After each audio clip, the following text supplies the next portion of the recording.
எடுக்க முடியாது சொல்லிக்கிறையா.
பேசுங்க, எனக்காக பேசுங்க. என் இருதயம், என் செவியும் இப்பொழுது விருத்த சேதனம் பண்ணப்படுவாயாக. ஹalleluya. கேளுங்க, ஒரு விஷயம் உங்களுக்காக கொடுக்கப்படுகிறது. ஆமென்ப்பா. எங்கள் ஒவ்வொருவருக்காக நீங்க பேசுங்க தகப்பனே. எங்கள் ஒவ்வொருவருக்காக பேசுங்கப்பா. ஆண்டவர், நீ முடிந்த 7 வார்த்தைகள் ஆண்டவரே, கல்வாரியில் பூத்த பூக்கள் என்று ஆண்டவரே நாங்கள் அறிந்திருக்கிறோம் அப்பா. ஆனால் ஒவ்வொரு நாளும் அந்த வார்த்தைகள் செவிகளில் எங்கள் இருதயத்தில பேசப்படுவதாக. ஆமென். அப்பொழுது எங்கள் சூழ்நிலைகள் மாற வேண்டும் நாங்கள் விசுவாசிக்கிறோம் ஆண்டவரே. ஹalleluya. நீ நல்லவராகவே இருக்கிறீர் ஆண்டவரே. பிதாவே, உடைய கரத்தில் ஒப்பு கொடுக்கிறோம். நீர் ஆளுகை செய்தபடியால் உமக்கு நன்றி செலுத்துகிறோம். முடிவு அறிந்தோம் உம்முடைய நாம் மட்டும் மகிமைப்படுவதாக. என் மாமிசங்கள் வெளிப்படாதபடி ஆவியானவர் பூரண சமாதானத்தோடு பூரண ஆசீர்வாதத்தோடு ஒவ்வொருவரும் கடந்து போகும்படியாக எங்களை வழி நடத்துங்க. ஆசீர்வதிங்க, பலப்படுத்துங்க. இயேசுவின் மூலம் ஜெபம் கேட்கிறோம் நல்ல பிதாவே. தகுதிப்படுத்திருக்கார். நம்ம ஒரு விசை கண்களை மூடி நம்ம ஒப்பு கொடுக்கலாம். ஆண்டவர் நம்மளுக்காக சிலுவையில் சுமந்த அந்த ஒரு காட்சியை நம்மால நினைவு கூறும்படியாக, அதனால நம்மளுக்கு ஒருவருக்கும் எனக்காக தான் ஆண்டவர் சிலுவையில் சுமந்தார், எனக்காக தான் ஆண்டவர் ரத்தம் சிந்தினார், எனக்காக தான் காயப்பட்டார். அந்த ஒரு எண்ணத்தை நம்ம மனசுல கொண்டு ஒரு விஷயம் கட்டளை மூடி அன்பின் பிதாவே, அப்பா எங்களுக்காய் நீ சிலுவை சுமந்தீரே ராஜா. அப்பா இந்த நேரத்தை எங்களுக்காய் தந்தீரே ராஜா. நன்றி செலுத்த தகப்பனே. ஆவியானவரே, நீர் எங்களோட பேசின அந்த வார்த்தையை நாங்கள் நினைவு கூறுகிறோம் தகப்பனே. அப்பா நீங்க எங்களுக்காக கொடுத்த ஒவ்வொரு வார்த்தைகளும் தகப்பனாச்சா. அப்பா அது வீணாகாத வார்த்தைகள் தகப்பனாச்சா. அப்பா அந்த காயங்களோடு அந்த வேதனையோடு நீர் எங்களோடு பேசின அந்த வார்த்தைகள் அப்பா எங்கள் மனதில் பதிய அப்பா ஒவ்வொரு ஆண்டுகளும் தகப்பனாச்சா நாங்கள் கேட்டுக்கொண்டிருந்தாலும் தகப்பனே, இந்த ஆண்டு எங்களுக்குள்ள ஒரு மாற்றத்தை தாங்க. இந்த ஆண்டு நாங்கள் அந்த வார்த்தை கேட்கும் போது நாங்கள் அந்த வார்த்தை இந்த மனதில் பதிய மாத்திரம் இல்லை, நாங்கள் அதை வழி நடத்தவும் எங்களுக்கு உதவி செய்யுங்க. எங்கள் செவிகள் திறக்கணும், எங்கள் இருதயம் திறக்கணும், எங்கள் கண்கள் திறக்கணும். அப்பா அப்பா நீங்கள் எங்களுக்கு உதவி செய்யுங்க. இயேசுநாமத்தில் கர்த்தர் சிலுவையில் பேசின முதல் வார்த்தை பிதாவே இவர்களை மன்னியும். இப்போ அநேக வார்த்தைகள் கர்த்தர் பேசியிருக்காரு. அநேக வார்த்தைகள் நம்ம ஊழியம் செய்யறப்போ ஆண்டவர் இந்த உலகத்துல பிறந்து உருவான முதல் கொண்டு நம்ம வேதத்துல நிறைய வார்த்தைகள் ஆண்டு நம்ம கூட பேசியிருக்காரு, நம்ம நடத்திருக்காரு. அந்த வார்த்தை நம்மளுக்கு தெரியும். ஆனா சில வார்த்தைகள் வந்து மறைப்பொருளாகவும் இருக்கு, சில வார்த்தைகள் வெளிப்படமா நம்ம கூட பேசியிருக்காரு. இந்த வார்த்தையை ஆண்டவர் முன்னாடி சொல்லணும். அவ்வளவு காயங்களோடு அவ்வளவு வேதனை, கடைசியிலோடு ரத்தம், கடைசி சொட்டு அந்த ரத்தத்தோடு தகப்பன் நம்மளோடு பேசின ஒரு வார்த்தை. என்ன வார்த்தை? பிதாவே இவர்களை மன்னியும். இவர்கள்னா யார் யாரு? அங்க அவங்களை அடிச்சவங்களும் இருக்காங்க, அவங்களை காயப்படுத்தினவங்க இருக்காங்க, அவங்களை தலையில கொட்டினவரும் இருக்காங்க, அவங்கள வந்து காரி தப்புனவங்களும் இருக்காங்க. நம்ம மாதிரி ஒரு சாதாரண ஒரு மனுஷன் தான். அவருக்கு அவர் வலி இருந்திருக்கும், அவருக்கு வேதனை இருந்திருக்கும். கண்டிப்பா அவருக்கு வந்து சின்னதா நம்மளுக்கு ஊசி குத்துனா வலிக்கிற மாதிரி அவர் அடிச்ச ஒவ்வொரு சாட்டையிலையும் ஒரு சாட்டையில 12 வந்து கொக்கி இருக்கான். ஆராய்ச்சி மூலியமா கண்டுபிடிச்சது 12 கொக்கி. அந்த 12 கொக்கில ஒரு முறை அடிக்கும் போதும் அவரோட சதை என்ன ஆயிருக்கும்? பிடிஞ்சு தார் தாரா கொட்டி இருக்கும். அது என்ன சொல்றாங்கன்னா வேதத்துல உலாவுகிற அந்த வயல்ல எல்லாம் பார்த்தோம்னா ஏற்பட்டு அந்த மாடு வச்சு உழுவுறாங்கல்ல, அந்த உழுவுறதுதான் சில பேர் தெரியும், சில பேர் சென்னையில் இருக்கிறதுனால அதை பார்த்துக்க மாட்டேன். அந்த மண் வந்து சமமா இருக்கும், இல்லை சேர் படிச்சதுனால பக்கலா அப்படி இருந்திருக்கும். அதை உழவும் போது வந்து அந்த மண் ஒன்னோட அப்படியே பொழந்து சரீரம் நம்ம அந்த சரீரத்துக்கு ஒப்பா அந்த வசனத்தை நம்ம கேட்கிறோம். அப்ப அவரோட சரீரம் என்ன ஆயிருக்கும்? நம்ம நினைவு கூறணும் இல்ல, யாருக்காக அது பண்ணாரு? நமக்காக தானே பண்ணாரு. நம்ம அவருக்காக என்ன பண்ணணும்? நம்ம அவருக்காக என்ன பண்ணணும்ன்றது நம்ம ஒரு செய்யும். அந்த வசனத்தை வாசிப்போம். லூக்கா 23ஆம் அதிகாரம் 34ஆம் வசனம். அப்பொழுது இயேசு பிதாவே இவர்களுக்கு மன்னியும், தாங்கள் செய்கிறது இன்னதென்று அறியாதிருக்கிறார்களே என்றார். அப்போ நம்ம செய்யற தப்பு நம்மளுக்கு தெரியுமா தெரியாதா?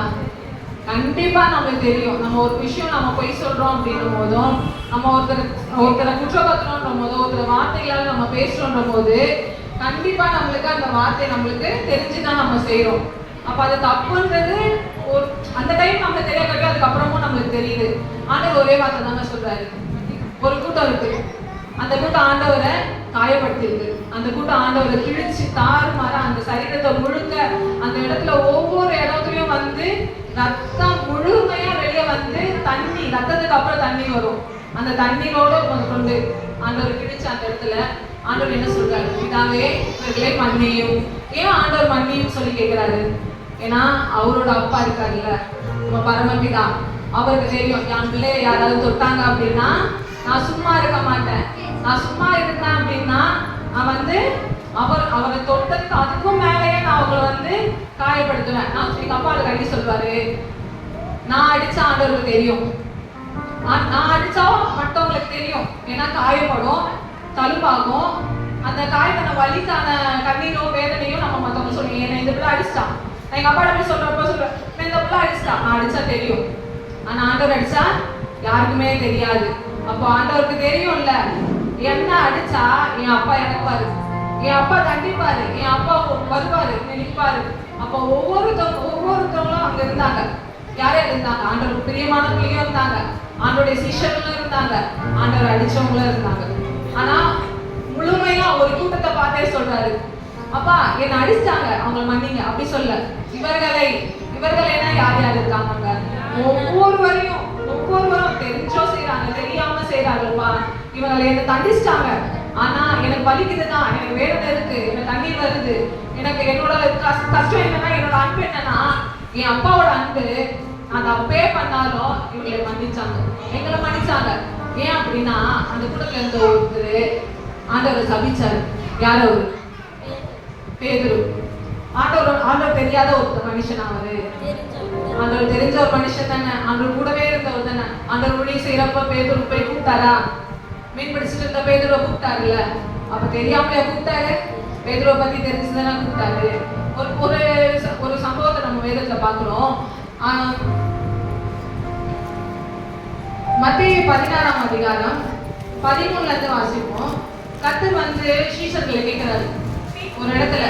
பின்பு இயேசு பிலிப்பு செசரியாவின் திசைகளில் வந்தபோது தம்முடைய சீஷரை நோக்கி, மனுஷகுமாரனாகிய என்னை ஜனங்கள் யார் என்று சொல்லுகிறார்கள் என்று கேட்டார். அப்ப அவங்க என்ன சொல்றாங்க? மனுஷகுமாரன் தானே வந்திருக்காரு, நம்மளுக்கு கண்ணுக்கு தெரியாதவரோ, நம்ம ஆவியில் நம்மளோட பேசினவரோ, முன்னாடி தீர்க்கதரிசி மூலமா நம்மளோட பேசினவர்கள் பழைய ஏற்பாடுல நம்ம பார்க்கிறோம். ஆவியானவர் மூலமா நம்மளோட பேசினவர் கிடையாது. மனுஷகுமாரன், அவருக்கு சரீரம் இருக்கு, அவருக்கு அவயங்கள் இருக்கு, அவருக்கு உறுப்புகள் இருக்கு, அவருக்கு வலிகளும் இருக்கு, அவருக்கு வேதனையும் இருக்கு, அவர் கண்ணீர் இருக்காரு. அவரை வந்து கொண்டு போகும்போது அவர் வந்து பிதா இடத்துல ஜெபிக்கிறாரு. அவருக்கு காட்டி கொடுக்க போறாருன்னு அவருக்கு தெரிஞ்சிச்சு. அவர் தோட்டத்துல உட்காந்து ஜெபம் பண்ணும் போது என்ன சொல்றாரு? இந்த பாத்திரம் என்னை விட்டு நீங்குமானால், உமக்கு சித்தமானால் என்னை விட்டு நீங்கட்டும். அப்போ அந்த இடத்துல அவர் ஒப்பு கொடுக்குறாரு. இன்னைக்கு நம்ம ஒரு நிமிஷம் ஒப்பு கொடுக்கணும். இந்த வாசகத்தை நம்ம கேட்டிருப்போம். நிச்சயமா 2 வருஷம் ஆயிருக்கும் நம்ம ஞானஸ்தானம் எடுத்து, நம்ம சபைக்கு வந்து 5 வருஷம் ஆயிருக்கும், 10 வருஷம் ஆயிருக்கும். ஒவ்வொருவருக்கும் ஒவ்வொரு ஆண்டுகள் ஆண்டவர் வந்து கூட்டி கொடுத்தே போறாரு. ஆனா இந்த வருஷம் என்னை தொடுங்க, நான் இன்னைக்கு ஒரு தகுதியுள்ள பாத்திரமா என்ன மாத்துங்க. ஏன்னா ஆண்டவர் ஒப்பு கொடுத்தாருல்ல, இந்த பாத்திரம் வெறுமையான பாத்திரம், இது ஆண்டவர் கையில நான் ஒப்பு கொடுக்குறேன் அப்படின்னு சொல்லி ஒப்பு கொடுத்தாருல்ல. ஒரு நம்ம மூச்சு விடுறோமா, நம்மளுக்கு ஜீவன் இருக்குல்ல, அதிலே ஜீவனை கொடுத்தாரு, சுவாசம் ஊதினார் அப்படின்னு சொல்லி வசனம் இருக்குல்ல. அப்போ நம்ம மூச்சு விடுறப்ப நீங்க நோட் பண்ணி பார்த்துருக்கீங்களா? நல்லா மூச்சு எடுத்து பாருங்களேன். மேல எடுக்கிறோமா, பின்னாடி எடுக்கிறோம், நம்ம மேல எடுக்கிறப்ப ஏன் நல்லா மூச்சு எடுக்கிறோம், மூச்சு விடுறப்ப மூச்சு விடுறோம். அப்ப ஏசுன்ற வார்த்தையை நம்ம எத்தனை முறை சொல்றோம் ஒரு நாளைக்கு? அநேக முறை. நம்ம கேட்கும் போது நம்மளுக்கு தேவைப்படுறப்பதான் நம்ம ஏசப்பா கூப்பிடுறோம்னு இல்லை. எனக்கு ஜீவனை கொடுத்தா நான் ஏசு கூப்பிடுறேன், எனக்கு ஜீவன் இருக்க வரைக்கும் நான் என்ன ஏசு கூப்பிடுறேன். அப்போ ஏசு கூப்பிடுற ஒருவரும் உயிருள்ள தேவனை கும்பிடுறோம். அப்போ ஏன்னா உயிரை எடுத்து நம்ம எடுத்து உயிர்மை எடுத்து ஏசுன்ற ஒரு வார்த்தை. அப்போ உயிருள்ள மெய்யான தேவனை நம்ம விசுவாசிக்கிறோம். நம்ம ஜீவனோட இருக்காரு, அவர் உயிரோட எடுத்தாரு இல்ல, நம்ம விசுவாசிக்கிறோம்ல. அந்த கூட்டம் அவங்களை கண்டது இல்ல, அந்த கல்லறை திறக்கப்பட்டது அன்னைக்கு அவரோட சாயல உருவாக்கப்பட்ட நம்ம இன்னைக்கு எப்படிதான் இருக்கா? அவளை வந்து நாங்க ஒவ்வொருத்தருக்கும் பிள்ளைகளும் அம்மா அப்பா, இப்ப நம்மளோட அம்மா அப்பா நம்மளை பார்த்து ஒரு வார்த்தை சொல்லுவாங்க, அப்பா மாதிரியே பண்றா, உங்க அம்மா மாதிரியே பண்றா அப்படின்னு ஒருத்தரோட சாயலையும் நம்ம வந்து உருவாக்கி கொடுக்கணும். குணத்தை சொல்றேன் நான், ஒருத்தர் ஒரு குணமா இருக்காங்க. அப்போ ஆண்டவர் கூடவே இருந்த பேதுரு அவர் ஒரு குணத்தை எடுத்துக்கல. அவர் அன்பா தானே இருந்தாரு, அவர் மன்னிச்சாரு இல்ல, அந்த இடத்துல சபிச்சான். ஏன்? பயம் வந்துருச்சு. ஐயோ எங்க நம்மளே சிலுவையில போட்டு போறாங்க, நம்மளையும் அடிப்பாங்க, நம்மளையும் காயப்படுத்தும், நம்மளுக்கு தண்டனை கொடுப்பாங்க அப்படின்னு பயம் வந்தோடனே பேதுரு என்ன பண்ணான்? எனக்கு அவரை பத்தி சத்தியமா எனக்கு தெரியாது, சத்தியம் பண்றான். அந்த இடத்துல வசனத்தோட ஆதாரத்தோட சொல்றோம், சத்தியமா எனக்கு அவரை தெரியாது அப்படின்னு சொல்லிட்டு சொல்றாங்க. அப்போ நம்ம ஒரு நேரத்திலையும் ஆண்டவர் வந்து மறுதளிக்கும் போதும் ஆண்டவர் வந்து காட்டி கொடுத்தாரு யூதாஸ். அந்த இடத்துல அவரும் அங்க நின்று இருப்பார்ல, அந்த காசுக்காக காட்டி கொடுத்தாங்க. பேதுருவும் அங்க இருக்காங்க, அந்த யூதாஸும் அங்க இருக்காங்க. ஏன் ஆண்டவர் வந்து யூதா என்னை காட்டி கொடுத்தான், யூதா மன்னிச்சுங்க. பேதுரு என்ன மறுதளிச்சான், பேதுருவை மன்னிச்சுங்க. ஒவ்வொருத்தரும் கேட்கல, என்னை அடிச்சவனும் மன்னிங்க, என்னை தப்பு அடிக்காதவங்க என்னை வந்து மறுதளிச்சு மன்னிங்க. இந்த கூட்டத்துல என்னை வேடிக்கை பார்த்து எனக்காக ஒருத்தர் எழுந்து பேசலையே. பிளாத்து தெரியும், பிளாத்துக்கு வந்து அவர் ஒரு குற்றமே செய்யாத ஒரு தேவன் சொல்லி தெரியும். ஆனா அந்த இடத்துல என்ன பண்ணாங்க? கைகளை கழுவி அவரை வந்து சிலுவையில் அறையும்படி சொல்லிட்டாங்க. அப்போ நம்ம இந்த இடத்துல என்ன பண்றோம்? நம்மளுக்காக தான் ஆண்டவர் மன்னிச்சாரு, நம்மளுக்காக தான் மன்னிப்பு கேட்டாரு. மன்னிப்பு மன்னிங்க, இவரை மன்னிங்கப்பா. இன்னமும் பரலோகத்துல பிதாவின் வலது பாரசத்துல என்ன சொல்றாரு? இவளை மன்னியும். ஆனா ஒரே ஒரு விஷயம் என்ன தெரியுமா? நம்ம இங்க உட்கார்ந்து இருக்கோம், வெளியே இருக்க நம்மளுக்கும் உள்ள இருக்க நம்மளுக்கும் ஒரு வித்தியாசம் இருக்கு. ஆண்டவர் யாருக்காக? ஆண்டோடைய சாயலை யார் பெற்றிருக்கோம்? நம்ம பெற்றிருக்கோம். நம்ம மனசு கை வச்சு சொல்லுங்க, நான் ஆண்டோட சாயலை பெற்றிருக்கேன். ஆண்டவர் என்னோட பேசுறாரு. ஆண்டோடைய வார்த்தை இயேசு நான் ஜீவ சுவாசத்தை ஊதிக்கொண்டே இருக்கேன். அது வரைக்கும் ஆண்டவர் வந்து எங்களை அவரோட அன்பையும் அவருடைய சமாதானத்தையும் நம்ம மற்றவங்களுக்கு சொல்லணும். ஒருத்தங்க இப்போ வெளியில பசங்க வந்து விளையாடிட்டு இருக்காங்க. விளையாடுறப்போ ஒரு பிள்ளைய வந்து இன்னொரு பிள்ளை அடிச்சுட்டு, உடனே அப்பா என்ன பண்ணுவாரு? அம்மா என்ன பண்ணுவாங்க? யார் அவன் அடிச்சது, மண்டையை உடைச்சது யார்? இப்ப சொல்லு. நான் வந்து அந்த வீட்டு வாசல்ல போயிட்டு ஒரு 4-5 பேரா நின்று என் பிள்ளைய கை வச்சு அடிச்சது, ரத்தம் வர அளவுக்கு, தையல் போட்ட அளவுக்கு யார் என்ன அடிச்சது அப்படின்னு ஒரு கோபம் வருது இல்ல? அந்த கோபம் தானே பிதாவுக்கு வந்தது. அந்த கோபம் வந்திருக்குல்ல, அப்பா என் பிள்ளை வந்து சொல்றப்ப எங்களுக்கு என்ன சொன்னோமா? நானும் அந்த பிள்ளைய அடிச்சேன், அவளை என்ன அடிச்சா, அதனால 2 பேருக்கு சண்டை வந்துச்சு. ஆனா அவரு ஒண்ணுமே செய்யல. ஆண்டவர் நம்மளுக்காக ஏதாவது ஒரு தப்பு, ஆண்டவர் நம்மளுக்காக என்ன செஞ்சாரு? மன்னிங்க. ஏன்? அன்பா இருந்தாரு. ஒரு இடத்துல சமாதானமா ஒரு 3 விஷயத்தை மட்டும் நம்ம கத்துக்கலாமே. அன்பா இருக்கணும், சமாதானமா இருக்கணும், மன்னிக்கணும். இது 3மே ஒரு சர்க்கிள்ல போட்டு பாருங்க. மன்னிப்புன்னு ஒண்ணு வந்துச்சுன்னா அந்த இடத்துல அன்பும் வரும், அந்த இடத்துல சமாதானமும் வரும். ஒரு வட்டத்துக்குள்ளவே வந்து இது 3மே மாறி வந்துட்டே இருந்துச்சா இவங்க யாரோட பிள்ளை? எசப்பாவோட பிள்ளை. வேற எதுவுமே வேணாம் எனக்கு. அந்த இடத்துல வந்து ஒரே ஒரு வட்டம். உலகம் எப்படி இருக்கு? வட்டமா இருக்குல்ல. அந்த ஒரு வட்டத்துல என்ன இருக்கு? சமாதானம் இருக்கு, அன்பு இருக்கு, மன்னிப்பு இருக்கு. நம்மளை எவ்வளவு காயப்பட்டிருக்கலாம், ஆண்டவரோட நம்ம அதிகமா காயப்பட்டிருக்காங்களா? ஜீவன் போதுமா? ஜீவன் ஒரு நிமிஷம், அந்த கொஞ்ச மணி நேரத்துல வந்து ஜீவன் போகுது. அந்த ஜீவன் போகிற நேரத்துல வேதனைப்பட்டுக்கலாம் இல்ல? ஊழியம் செஞ்சாரு, கண்டிப்பா ஒவ்வொருத்தரையும் பார்த்தாரு. இவங்களுக்கெல்லாம் நான் சுகம் கொடுத்தனே, இவங்களெல்லாம் என்னை பத்தி தெரியுமே, ஏன் ஆண்டவர் வந்து அந்த இடத்துல வந்து ஏன்பா இவங்க நான் திருப்பி மேல பார்த்து பரலோகத்தை பார்த்து, பிதாவே ஏன் இவங்க இப்படி பண்ணாங்க, இவங்களை தந்தீங்க, அப்பயாவது நான் இல்ல, நான் தண்டனை ஏத்துக்கிறேன், நான் இவங்களுக்காக தண்டனை ஏத்துக்கிறேன், நான் அடி வாங்கிக்கிறேன், நான் காயப்படுத்துறேன், ஆனா இவங்களை எதுவும் பண்ணக்கூடாது அப்படின்னு சொல்லிட்டு பிதா ஒரு இடத்துல சொல்றாரு. நம்ம 2 விஷயம் நான் உங்களுக்கு சொல்லியிருக்கேன். என்ன விஷயம்? ஜீவன் சுவாசத்தை ஊதினார். எப்படி ஊதிருக்காரு? 7 மூச்சு மேல எடுக்கிறோம், சூன் மூச்சு கீழே விழுறோம். ஒரு வட்டம். என்ன வட்டம்? அன்பு, சமாதானம், மன்னிப்பு. அப்போ பிதா இடத்துல அவர் என்ன கேட்கிறாரு? மன்னிப்பை கேட்கிறாரு.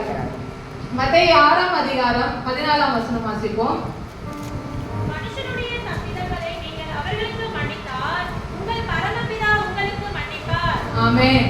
அப்போ நம்ம மத்த மனுஷங்களுக்கு மன்னிக்கணும். அது அவ்வளவு பெரிய கஷ்டம் இல்லையே.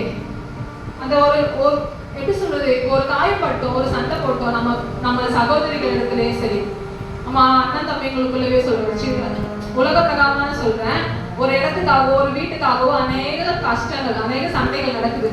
அப்போ அவர் என்ன சொல்றான்? நீ வந்து எனக்கு இதை தரலையா? அண்ணன் கிட்ட சொல்றான், நீ எனக்கு இதை தரலையா, இனிமே நான் வந்து முன்னாடியே வரமாட்டேன், நீ எனக்கு அண்ணனும் கிடையாது, நான் உங்க தம்பியும் கிடையாது அப்படின்னு சொல்லிட்டு வார்த்தைகள் விடுறோம். இப்ப நம்ம என்ன பண்றோம்? அண்ணன் தானே வச்சுக்கோ, ஆனா நீ கொண்டு போறது கிடையாது, ஆள் வரைக்கும் ஆண்டுக்கும். உனக்கு அதுல சந்தோஷம் இருக்கா? எனக்கும் அதுல சந்தோஷம். ஏன்னா நீ சந்தோஷம் பாருங்க. அப்படிதானே ஆண்டவர் கொடுத்தாரு, இந்த உலகத்தை கொடுத்தாருல்ல, உன்னை ஆண்டு பங்கன்னு சொல்லி கொடுத்தாரு. அந்த இடத்துல நம்ம என்ன பண்றோம்? அதை அழிச்சுட்டே இருக்கும். நம்ம சரீரத்தை கொடுத்தாரு, நம்மளை ஆளணும், நம்ம இந்த உலகத்தை ஆளணும், நம்ம ஆண்டுக்காக ஊழியம் செய்யணும். இன்னைக்கு நம்ம மனசுல ஒரு விஷயத்தை ஆணித்தரமா ஊனணும், நம்ம மன்னிக்கணும். ஆண்டவர் செஞ்சார்ல, 7 வார்த்தை பேசினாருங்க. 7 வார்த்தையில முதல் வார்த்தை ஏன் மன்னிப்பு இருந்தது அப்படின்னா, அவருக்கு தெரிஞ்சிச்சு நம்மள செம்மையா வெளுத்து கட்டிக்கிறாங்க, கண்டிப்பா அப்படிதான் இறங்கிடுவாரு. கண்டிப்பா இவங்க யாருமே ஆண்டவர் சும்மா விட மாட்டாரு. ஏன்னா நான் அப்பாவுக்கு செல்லப்பில்லை, என் அப்பாவுக்கு நான் செல்லப்பில்லை. நம்ம எப்ப சொல்லுவோம்? என் அப்பாவுக்கு நான் செல்லப்பில்லை, இப்போ என் அப்பாவோட சாயல நான் வந்திருக்கேன் அப்படின்னா, என் அப்பாவோட குணம் எனக்கு இருக்கு அப்படின்னா, நான் மற்றவங்களை மன்னிக்கணும், நான் மற்றவங்களுக்கு அன்பா இருக்கணும், நான் மற்றவங்களுக்கு சமாதானத்தை தரணும். அப்போ நம்ம பேசும்போது நம்ம ஒரு வார்த்தையை வந்து ஒருத்தவங்களை காயப்படுத்துற மாதிரி சிரிச்சுட்டே சொல்லிட்டு போயிடுவாங்க. அப்போ அந்த இடத்துல என்ன சொல்றாங்க, நான் கிண்டலா தானே சொன்னேன், நான் சாதாரணமா சொல்லிட்டு போனேன், ஆனா அது மற்றவங்களுக்கு காயமா இருக்கும், அது மற்றவங்களுக்கு வந்து வேதனை கொடுக்கும். அந்த இடத்துல நம்ம என்ன பண்ணுவோம், கோபமா பேசுறது மட்டுமே வார்த்தை இல்லைங்க. கோபமா ஒருத்தங்களுக்கு தப்பா சொல்றதோ வார்த்தை இல்லை, கெட்ட வார்த்தை பேசுறது தப்பு கிடையாது, அதாவது காயப்படுத்தாது. அதை விட பெரிய வார்த்தை தெரியுமா, அமைதியா இருக்க, அமைதியா இருங்க. ஆண்டவரே, ஏதோ தெரியாம ஒரு வார்த்தை எனக்கு திட்டாங்க, ஏதோ தெரியாம என்ன பேசிட்டாங்க, அவங்களை எதுவும் பண்ணிட்டாதீங்க. நீங்க கேட்டு பாருங்க, ஆண்டவர் அவங்களுக்கு சொன்னல, நம்ம அடிச்சா நம்ம பேசின வார்த்தை எல்லாருக்குள்ளே சொல்லுவாங்க, நிச்சயமா சொல்லுவாங்க. ஏன்னா உங்ககிட்ட ஒரு வார்த்தை சொன்னேன், ஒருத்தங்கிட்ட இன்னொரு வார்த்தை போகும், நடந்ததுக்காக நடந்தது இல்லையா, ஒருத்தவங்க காயப்படுத்துற மாதிரி ஒரு வார்த்தை பேசிட்டு போங்க. அந்த வார்த்தையை வந்து அவங்க என்ன சொல்லுவாங்க, ஏன்னா அந்த பொண்ணு அப்படி பேசிடுச்சு, ஏன்னா அவ்வளோ சின்ன பொண்ணு, ஏன்னா அவ்வளோ பெரியவங்க, அவங்க அனுபவசாலி, அவங்க என்ன அப்படி பேசிட்டாங்க அப்படின்னு சொல்லுவாங்க. ஆனா ஆண்டவர் பேசுறப்ப மூச்சு விட முடியாது, அவங்களால திணறுவாங்க. அந்த இடத்துல அந்த காயங்களை அவங்களால வெளியே சொல்ல முடியாது. அவங்களுக்கு தண்டனை வேணாம், அவங்களை உணரணும், ஆண்டவர் உணர்த்துவார் நிச்சயமா. ஏன்னா நம்மள உணர்த்தினார், அந்த கூட்டத்துல நம்மளும் இருக்கும். ஏன் ஒவ்வொரு நாளும் ஒரு வசனம் சொல்லுது, நம்ம செய்யற ஒவ்வொரு தப்பும் அவரை மறுபடியும் சிலுவையில ஏன் மறுபடியும் அவருக்கு காயத்தை கொடுக்குறோம். ஒரு நிமிஷம் அந்த நேரத்துல ஆண்டவரே நீங்க அமைதியா இருந்தீங்கல்ல, அவ்வளோ அடி, அவ்வளோ 40 குறை 39 அடி. ஆராய்ச்சி பிரகாரம் வந்து 3000க்கு மேல அவரோட சரீரத்துல வந்து கிழிஞ்ச அடையாளங்கள் இருக்குன்னு சொல்லிட்டு ஆராய்ச்சியில சொல்றாங்க. நான் நிஜமா சொல்றேன், நம்ம வேதத்தை வாசிக்கும் போதும் நம்ம சில காரியங்களை கேட்கும் போதும் நம்ம யோசிக்கிறோம், லைட்டா கத்தி காய் கட் பண்ணும்போது கத்தியில கை கட் பண்ணிக்கணும்னா அடுத்ததான் நம்மளால செய்ய முடியுமா? நம்ம என்ன தோணும், நம்ம தான் கட் பண்ணிக்கணும், நம்மளே தான் செஞ்சுக்கணும். ஆனா ஒரு கோபம் நான் வருது, அந்த கத்தி ரொம்ப ஷார்ப்பா இருக்குடா, அந்த கத்தி நம்ம மறுபடியும் யூஸ் பண்றப்ப கொஞ்சம் கேர்ஃபுல்லா யூஸ் பண்றோம் அப்படின்ற மாதிரி ஒன்று வருது. அப்போ ஆண்டவர் நம்மளுக்காக சரீரம் முழுமையா அப்படியே சிதைஞ்சிச்சு, முழுவதும் ஒரு எண்ணம் விடல, எல்லாரும் அப்படியே ஒரு எப்படி இருக்காது, சிகப்பா அப்படியே ரத்தம் வடிச்ச உடம்பு, கைகள்லாம் ஆணி. யோசிச்சு பாருங்க, கையை ஆணி அடிச்சிருக்காங்க, அந்த இடத்துல நிக்க முடியுமா? சிலுவையில பாதத்துல மட்டும்தான் ஒரு வீடியோல கேட்கிறேன், கையில வந்து இப்படி நேரா வச்சுட்டு நம்ம பாதத்துல மட்டும்தான் மொத்த வெயிட்ட வந்து நிக்குது. அதில் ஒரு வார்த்தை உங்களால பேசணும், எவ்வளவு கோவம் வரும். டேய், உங்களுக்காக தானே நான் வந்தேன், உங்களுக்காக தான் நான் செஞ்சேன், ஏன் மன்னிப்பு கேட்டாரு, ஏன் மன்னிச்சுன்னு இவங்க சொன்னாரு. அவரோட அன்பு, அப்பாவோட அன்பு, என் அப்பாவோட அன்பு எனக்கும் இருக்கணும். என் அப்பா மாதிரி அது தைரியமா சொல்லுவோம்ல, நம்ம சொல்றோம்ல, இன்னாரோட பிள்ளை, இன்னாரோட தாத்தா, இன்னாரோட பேத்தி பேரன் அப்படின்னு சொல்லி சொல்றோம்ல. அப்போ என் அப்பா யாரு? ஏசப்பா. ஏசப்பா என்ன பண்ணாரு? அன்பா இருந்தாரு, மன்னிச்சாரு. அவரோட மன்னிப்பு என்ன எப்படி இருந்துச்சு? அவர் அவ்வளோ அடிபட்டிருந்தாலும், அவ்வளோ காயப்பட்டிருந்தாலும் அவரோட மன்னிப்பு எல்லாருக்கும் வந்துச்சு. ஒருத்தர் கிடையாது, 2 பேர் கிடையாது, எல்லாருக்கும் வந்துச்சு. இன்னைக்கும் நம்மள மன்னிக்கிறாரு, இன்னைக்கும் நம்மள கேட்கிறாரு, அப்பா எனக்காக எனக்காக மன்னிச்சிரு, எனக்காக அவளை மன்னிச்சிரு அப்படின்னு நம்மளை கேட்கிறாரு. இந்த இடத்துல நம்ம என்ன பண்றோம்?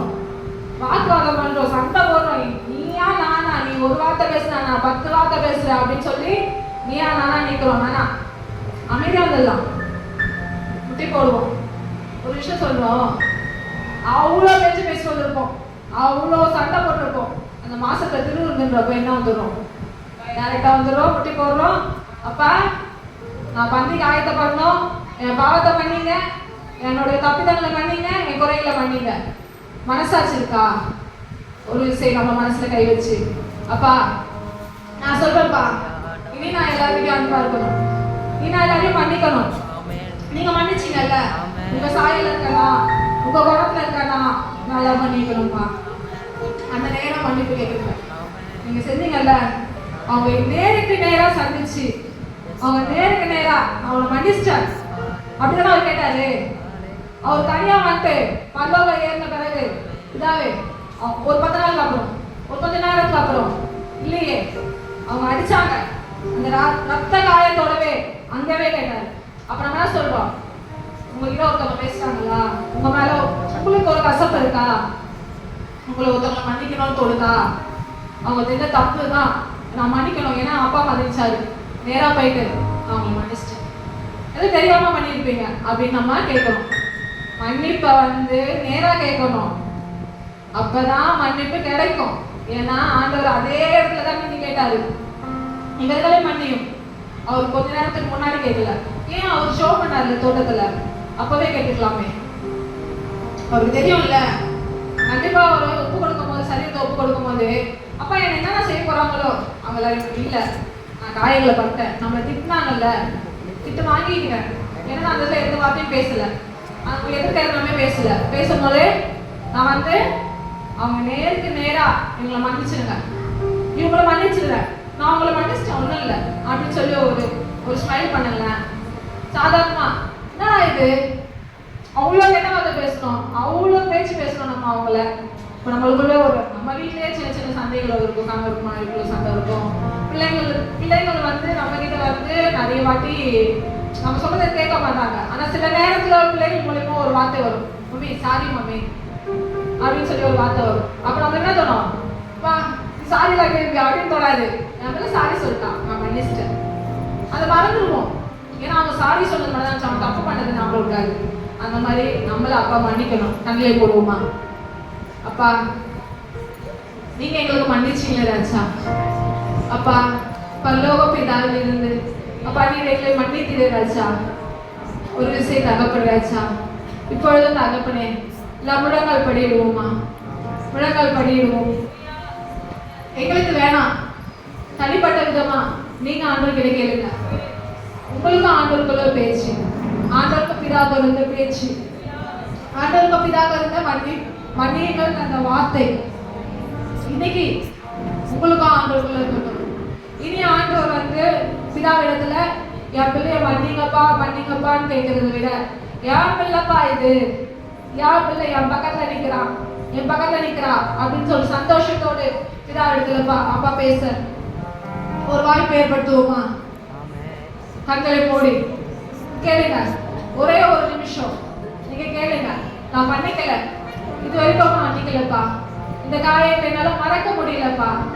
ஆனா இந்த நேரத்துல நீங்க பட்ட அந்த வேதனை, நீங்க பட்ட அந்த பாடு அப்பா, அது அளவிட முடியாதது ராஜா, அது அளவிட முடியாததுப்பா. ஆனால் இன்று நாங்கள் வேதனையும் இல்லை, அடிகளும் இல்லை, காயங்களும் இல்லை, ஃப்ரெஷ்ஷா தகப்பனே நாங்கள் நிற்கிறோம்ப்பா. ஒரு காயம் இல்லை, ஒரு மனுஷனாலே எனக்கு ஒரு காயம் கிடையாது. ஆனா நான் மன்னிக்கணும்ப்பா, நான் அவங்களை மன்னிக்கணும். காயங்கள் வார்த்தைகளால் இருப்பினும் தகப்பனே நாங்க அவங்களை மன்னிக்கணும்ப்பா. எங்களுக்கு அந்த ஒரு சமாதானத்தையும் நீங்க எங்கள் மேல அன்பு வச்சீங்கப்பா, அதனால நீங்க மன்னிச்சேன். நாங்களும் மற்றவங்க மேல அன்பா இருக்கணும்ப்பா, நாங்களும் மற்றவங்களை அன்பா நடத்தணும்ப்பா. அவங்க பார்க்கணும் இது யாரோட பிள்ளை, ரேசோட பிள்ளை, இது ஆண்டரோட பிள்ளை. அவங்கள பார்க்கும்போது ஒரு அன்பா இருந்ததுனால, அவங்கள பார்க்கும்போது ஒரு சமாதானமா இருக்கு, அவங்க கிட்ட பேசும்போது ஒரு அமைதி வருது அவங்களுக்குள்ள. அந்த மாதிரி ஒரு வார்த்தை சாட்சியை நிற்கணும்ப்பா. நாங்க எங்கள் வார்த்தைகள் தகப்பனாச்சா, யாரையும் கஷ்டப்படுத்தக்கூடாதுப்பா, யாரையும் குற்றப்படுத்தக்கூடாதுப்பா. அப்பா அந்த வார்த்தைகள் ஒவ்வொருத்தரும் தகப்பனே அப்பா மற்றவங்களுக்கு அன்பா இருக்கணும், மற்றவர்களை சமாதானத்துக்குள்ளாய் நடத்தணும். நீங்க நடத்துங்க ராஜா. கேட்க மாதிரி அவசியப்படுத்திக்கொள்ளும். இயேசு கிறிஸ்து நாமத்தில் ஜெபிக்கிறோம் நல்ல பிதாவே. ஆமென். அதிகாரம் 23ஆம் அதிகாரம் 43ஆம் வசனம்.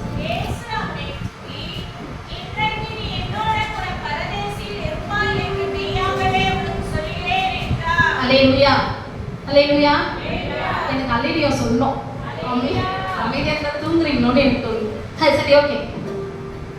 ஒரே ஒரு விஷயம் தான், பக்கத்துல ஏசாமி இருக்கிறாரு, சிலுவையில அரைஞ்சிட்டாங்க. அவர் கூட சேர்த்து 2 பேரை சிலுவையில அறையிறாங்க. 2 ரெண்டு பேர் கள்ளர்கள். லூக்கால என்ன சொல்றாங்கன்னா, மத்தேயுடைய மார்க்லயும் அவங்க எழுதும் போது 2 கள்ளர்களும் அவரை தூஷிச்சாங்க அப்படின்னு சொல்றாங்க. மத்தேயு 24:44 27:44 2 கள்ளர்களும் தூஷிச்சாங்கன்னு சொல்றாங்க. ஆனா லூக்கா மட்டும் அழகா கள்ளர்கள் சொல்லாம குற்றவாளிகள் சொல்றாரு. எனக்கு ஒரு சந்தேகம், ஏன் இவங்க 2 பேரும் கள்ளர்கள் சொல்றாங்க, இவரு மட்டும் ஏன் குற்றவாளின்னு சொல்றாரு அப்படின்னு போன்ல போட்டு பார்த்தேன், பைபிள்ல வாசிச்சேன், எங்க போதகர் கிட்ட கேட்கும்போது சொன்ன விஷயம் என்னன்னா, கிரீக் பைபிள்ல கள்ளர்கள்ன்ற வார்த்தைக்கு லேஸ்டேஷன் சொல்லி பேரும். அதுக்கு என்ன அர்த்தம்னா, அவங்க கொள்ளைக்காரங்க, வழியில போறவங்க, கொள்ளையடிக்கிறவங்க, கலகம் பண்றவங்க. அதனால கொள்ளைக்காரர்கள்னு மேத்யூவும் அவர் மார்க்கும் எழுதுறாங்க. ஆனா லூக்கா என்ன பண்ணாருன்னா, கொள்ளைக்காரர்கள் எழுதாம குற்றவாளிகள் எழுதினாரு. ஏன் குற்றவாளிகள் எழுதினாருன்னு சொல்லி தொடர்ந்து பார்க்கும்போது அதே கிரீக் பைபிள்ல என்ன சொல்றாங்கன்னா, குற்றவாளிகள்னா தொடர்ந்து தீமைகளை செய்து வந்தாங்க. ஏசாமி செஞ்ச அற்புதங்கள் பரிசேயருக்கோ சதுசேயருக்கோ தீமையா இருந்துச்சு. அதனால அவரை சிலுவையில் அறையத்துக்காக முடிவு பண்ணிட்டாங்க. 2 குற்றவாளிகள் அங்க நிறுத்திட்டாங்க, எல்லாம் பண்ணிட்டாங்க. சரி, குற்றவாளிகள் என்ன பண்ணாங்க அப்படின்னும் போது வழிபோக்கர்களை கொள்ளையடிக்கிறது இந்த எல்லாம் பண்ணாங்க. ஒரு குற்றவாளி சொல்றாரு, ஆண்டவரேன்னு கூட சொல்ல, அந்த வார்த்தையை மட்டும் படிக்கலாமே. லூக்கா 23:39 அன்றையும்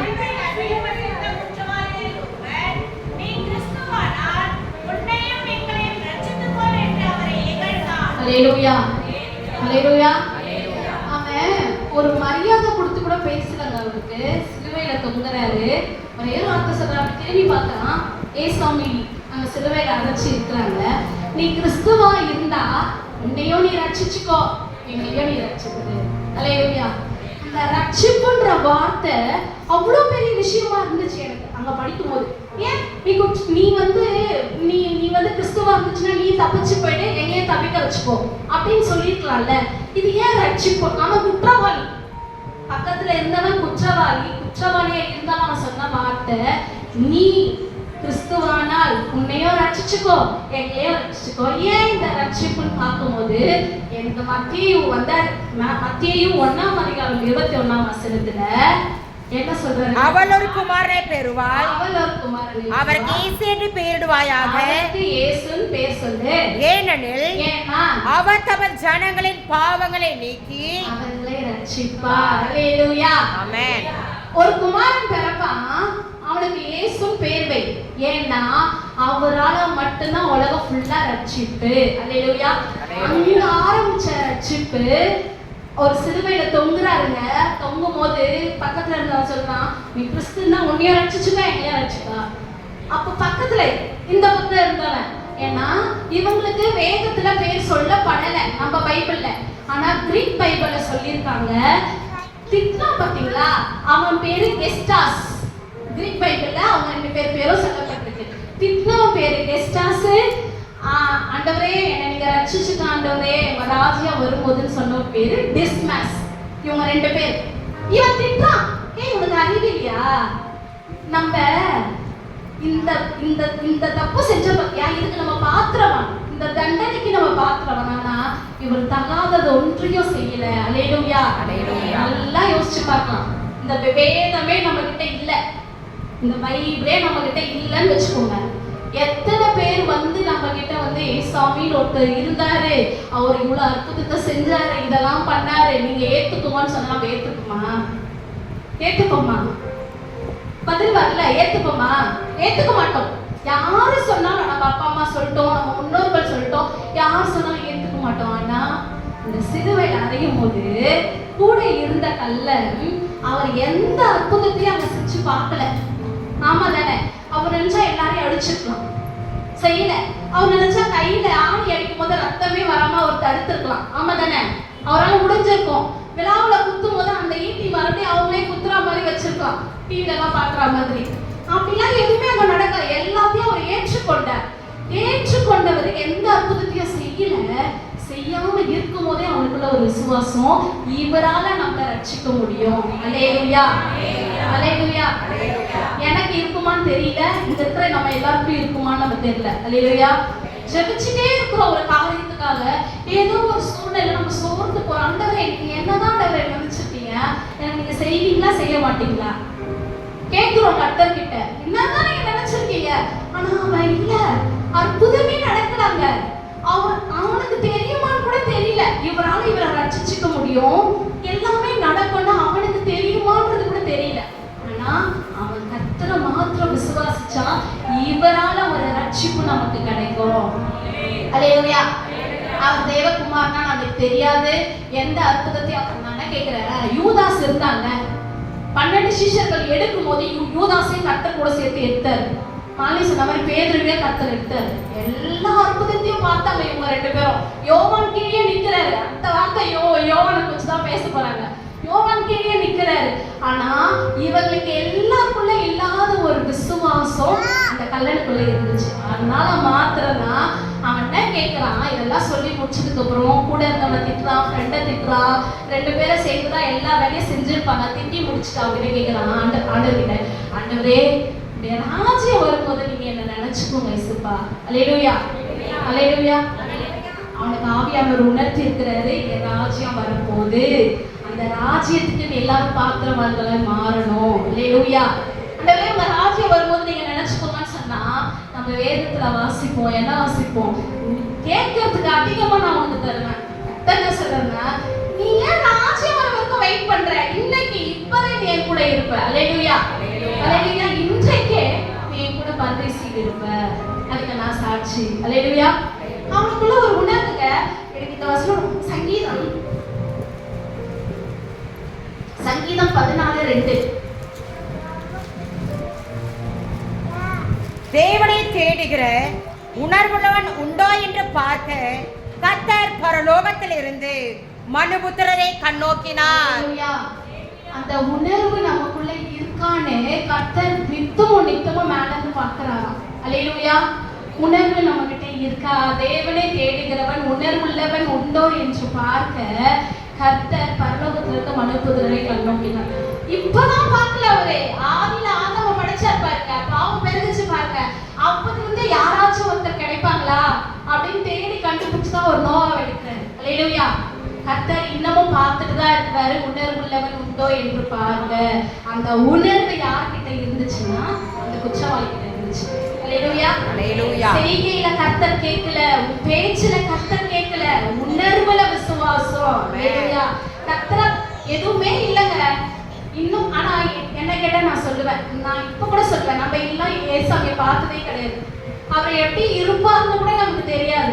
நான் அழகா இருப்பாரு, முடி எப்படி இருக்கும், என்ன ஹைட்ல இருப்பாரு, ஆனா அவருக்காக இன்னமும் காத்திருக்கோம். இல்லையா?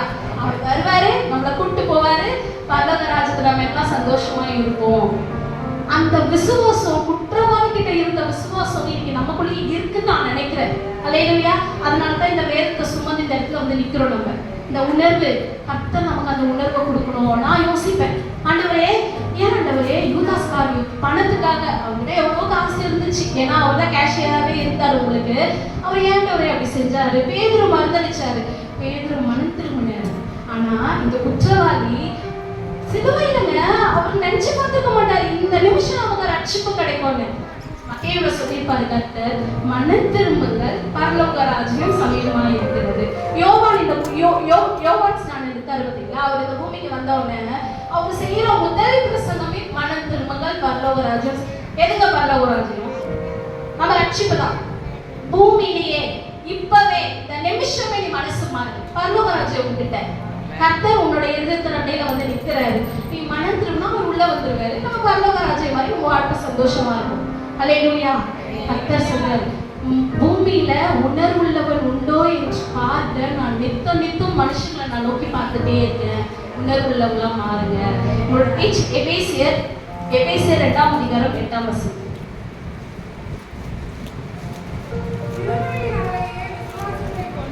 ரட்சிக்கப்பட்டீர்கள், இது தேவனுடைய ஈவு. அல்லேலூயா. அந்த விசுவாசம் கல்லுல ரட்சிக்கப்பட்டா பாத்தீங்களா, அந்த அவன் செய்த செயல்னால கிடையாது. அதுக்கு 9ஆம் வசனம் பார்த்தீங்கன்னா, இது கிரியையினால் உண்டானதல்ல, அவன் செஞ்ச செயல்னால அல்ல, அந்த கிருபை, கர்த்தருடைய கிருபை அவனுக்குள்ள இருந்ததுனால அவனுக்குள்ள இருந்த விசுவாசம் வெளிப்பட்டது. கர்த்தர் அவனை ரட்சிச்சார். அல்லேலூயா. இன்றைக்கு கூட நம்ம விசுவாசத்துல எந்த இடத்துல நிக்கிறோம்? அடுத்தபடி போறோமா? எதுவுமே இல்ல ஆண்டவரே, என்கிட்ட எதுவுமே இல்ல ஆண்டவரே, ஆனாலும் நீங்க என்ன பரலோக ராஜ்யத்துக்கு கொண்டு போவீங்க நான் நம்புறேன் ஆண்டவரே. சாப்பாட்டுக்கு வழியில நான் பார்த்திருக்கேன், சாப்பாட்டுக்கே வழி இருக்காது, சாப்பாட்டுக்கு வழியில சாப்பிட்றதுக்கு அடுத்த வேலை சாப்பாட்டுக்கு வழி இருக்காது. ஆனா அவங்க விசுவாசம் எப்படின்னா அடுத்த வேலை நம்ம சாப்பிடுவோம், நம்ம பிள்ளைகளுக்கு சாப்பாடு கொடுப்போம். அல்லேலூயா. அந்த விசுவாசம் கர்த்தர் மேல, ஆண்டவரே எப்படி இருந்தாலும் நீங்க என்ன தேவனுடைய ராஜ்யத்துல நீங்க கொண்டு போயிடுவீங்க ஆண்டவரே அப்படின்னு நம்ம விசுவாசிச்சோம்னா, கர்த்தர் நம்மளுடைய உணர்வுகளை பார்த்து எப்படி குற்றவாளி, அவர் கல்லர் இல்லைங்க, குற்றவாளி, எப்படி குற்றவாளி கர்த்தரோட ரட்சிப்பு கட்டளையிட்டாரோ தினம் ஆண்டவரே நீங்க என்ன ரட்சிக்கோங்க, ஆண்டவரே ஆண்டவரே நீங்க என்ன ரட்சிக்கோங்க, தேவ ராஜ்யத்துல நான் பிரவேசிக்கணும்னு அவங்க கேட்கும்போது, நாளைக்கெல்லாம் இல்லப்பா இன்னைக்கே இப்பவே, அது எவ்வளவு பெரிய விஷயம். ஆமா இல்ல, நான் யோசிச்சேன் என்னன்னா, இவங்க 12 பேர் கூட இருந்தாங்க, ஆனா ஒரு சில குறிப்பிட்ட இடத்துல 3 பேர் மட்டும்தான் கர்த்தர் கூட இருப்பாங்க, ஏசாமி கூட இருப்பாங்க. மீதி அந்த 9 பேர் வந்து அவர் கூட இருக்க மாட்டாங்க, 3 பேர் மாத்திரம் தான் இருப்பாங்க. அந்த 3 பேர் கூட கடைசி கெத்செமனே தோட்டத்துல அவர் கூட இல்ல, தனியா இருந்தார். ஆனா அந்த ஸ்லாக்கியத்தை கர்த்தர் யார் கொடுத்தாருன்னா அந்த குற்றவாளி கொடுத்தார். நீ என் கூட இன்னைக்கு இருப்ப, எனக்கு கவலைப்படாது. அல்லேலூயா. இன்றைக்கு கூட கர்த்தரை நம்ம விசுவாசிச்சோன்னா என்றைக்கும் அந்த ராஜ்யத்துல கொஞ்சம் யோசிச்சு பாருங்க. வெளிப்பட்டதுல சொல்லிக்கோங்க, பியூராஸ்டி ஒரு நாள் சொன்னாங்க, 12 விதமான கனி இருக்குமா ஒரே மரத்துல, மரம் ஃபுல்லா தங்கத்துல. நம்ம நடந்து போவோம், காதுல போட்டுக்கிறோம், கழுத்துல போட்டுக்கிறோம் இல்லைங்க, நம்மளோட தரையே தங்கத்துல தான் இருக்கும், வீடு தங்கத்துல ஃபுல்லா முத்திரை பதிக்கப்பட்ட வீடு. இதெல்லாம் வேணும்னா கர்த்தரை உணர்வோடு நம்ம தேடணும், விசுவாசிக்கணும், ராஜ்யத்துக்குள்ள கர்த்தர் பிரவேசிக்க நமக்கு ரட்சிக்கணும், கர்த்தருக்கு நம்ம கேட்கணும். கர்த்தர் தமிழ்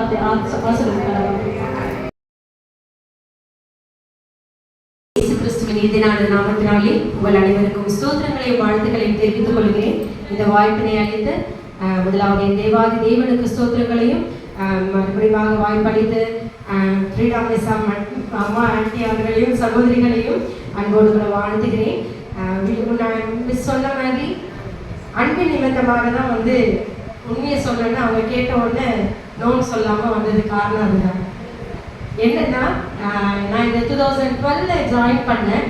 அந்த நாள் முதல் கொண்டு எந்த நாள் வரைக்கும் அவங்க லாஸ்ட் வீக் என்னை கேட்ட உடனே நான் யோசிக்கவே இல்லை.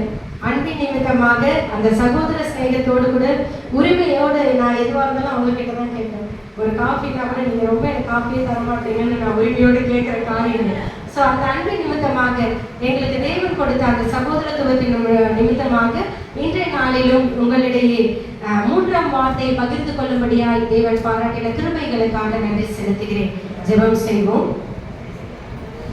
உம் கிருபைக்காக ஸ்தோத்திரம், உம் கிருபைக்காக ஸ்தோத்திரம், உம் கிருபைக்காக ஸ்தோத்திரம், உம் கிருபைக்காக ஸ்தோத்திரம், உம் கிருபைக்காக ஸ்தோத்திரம், உம் கிருபைக்காக ஸ்தோத்திரம், உம் கிருபைக்காக ஸ்தோத்திரம், உம் கிருபைக்காக ஸ்தோத்திரம், உம் கிருபைக்காக ஸ்தோத்திரம், உம் கிருபைக்காக ஸ்தோத்திரம்.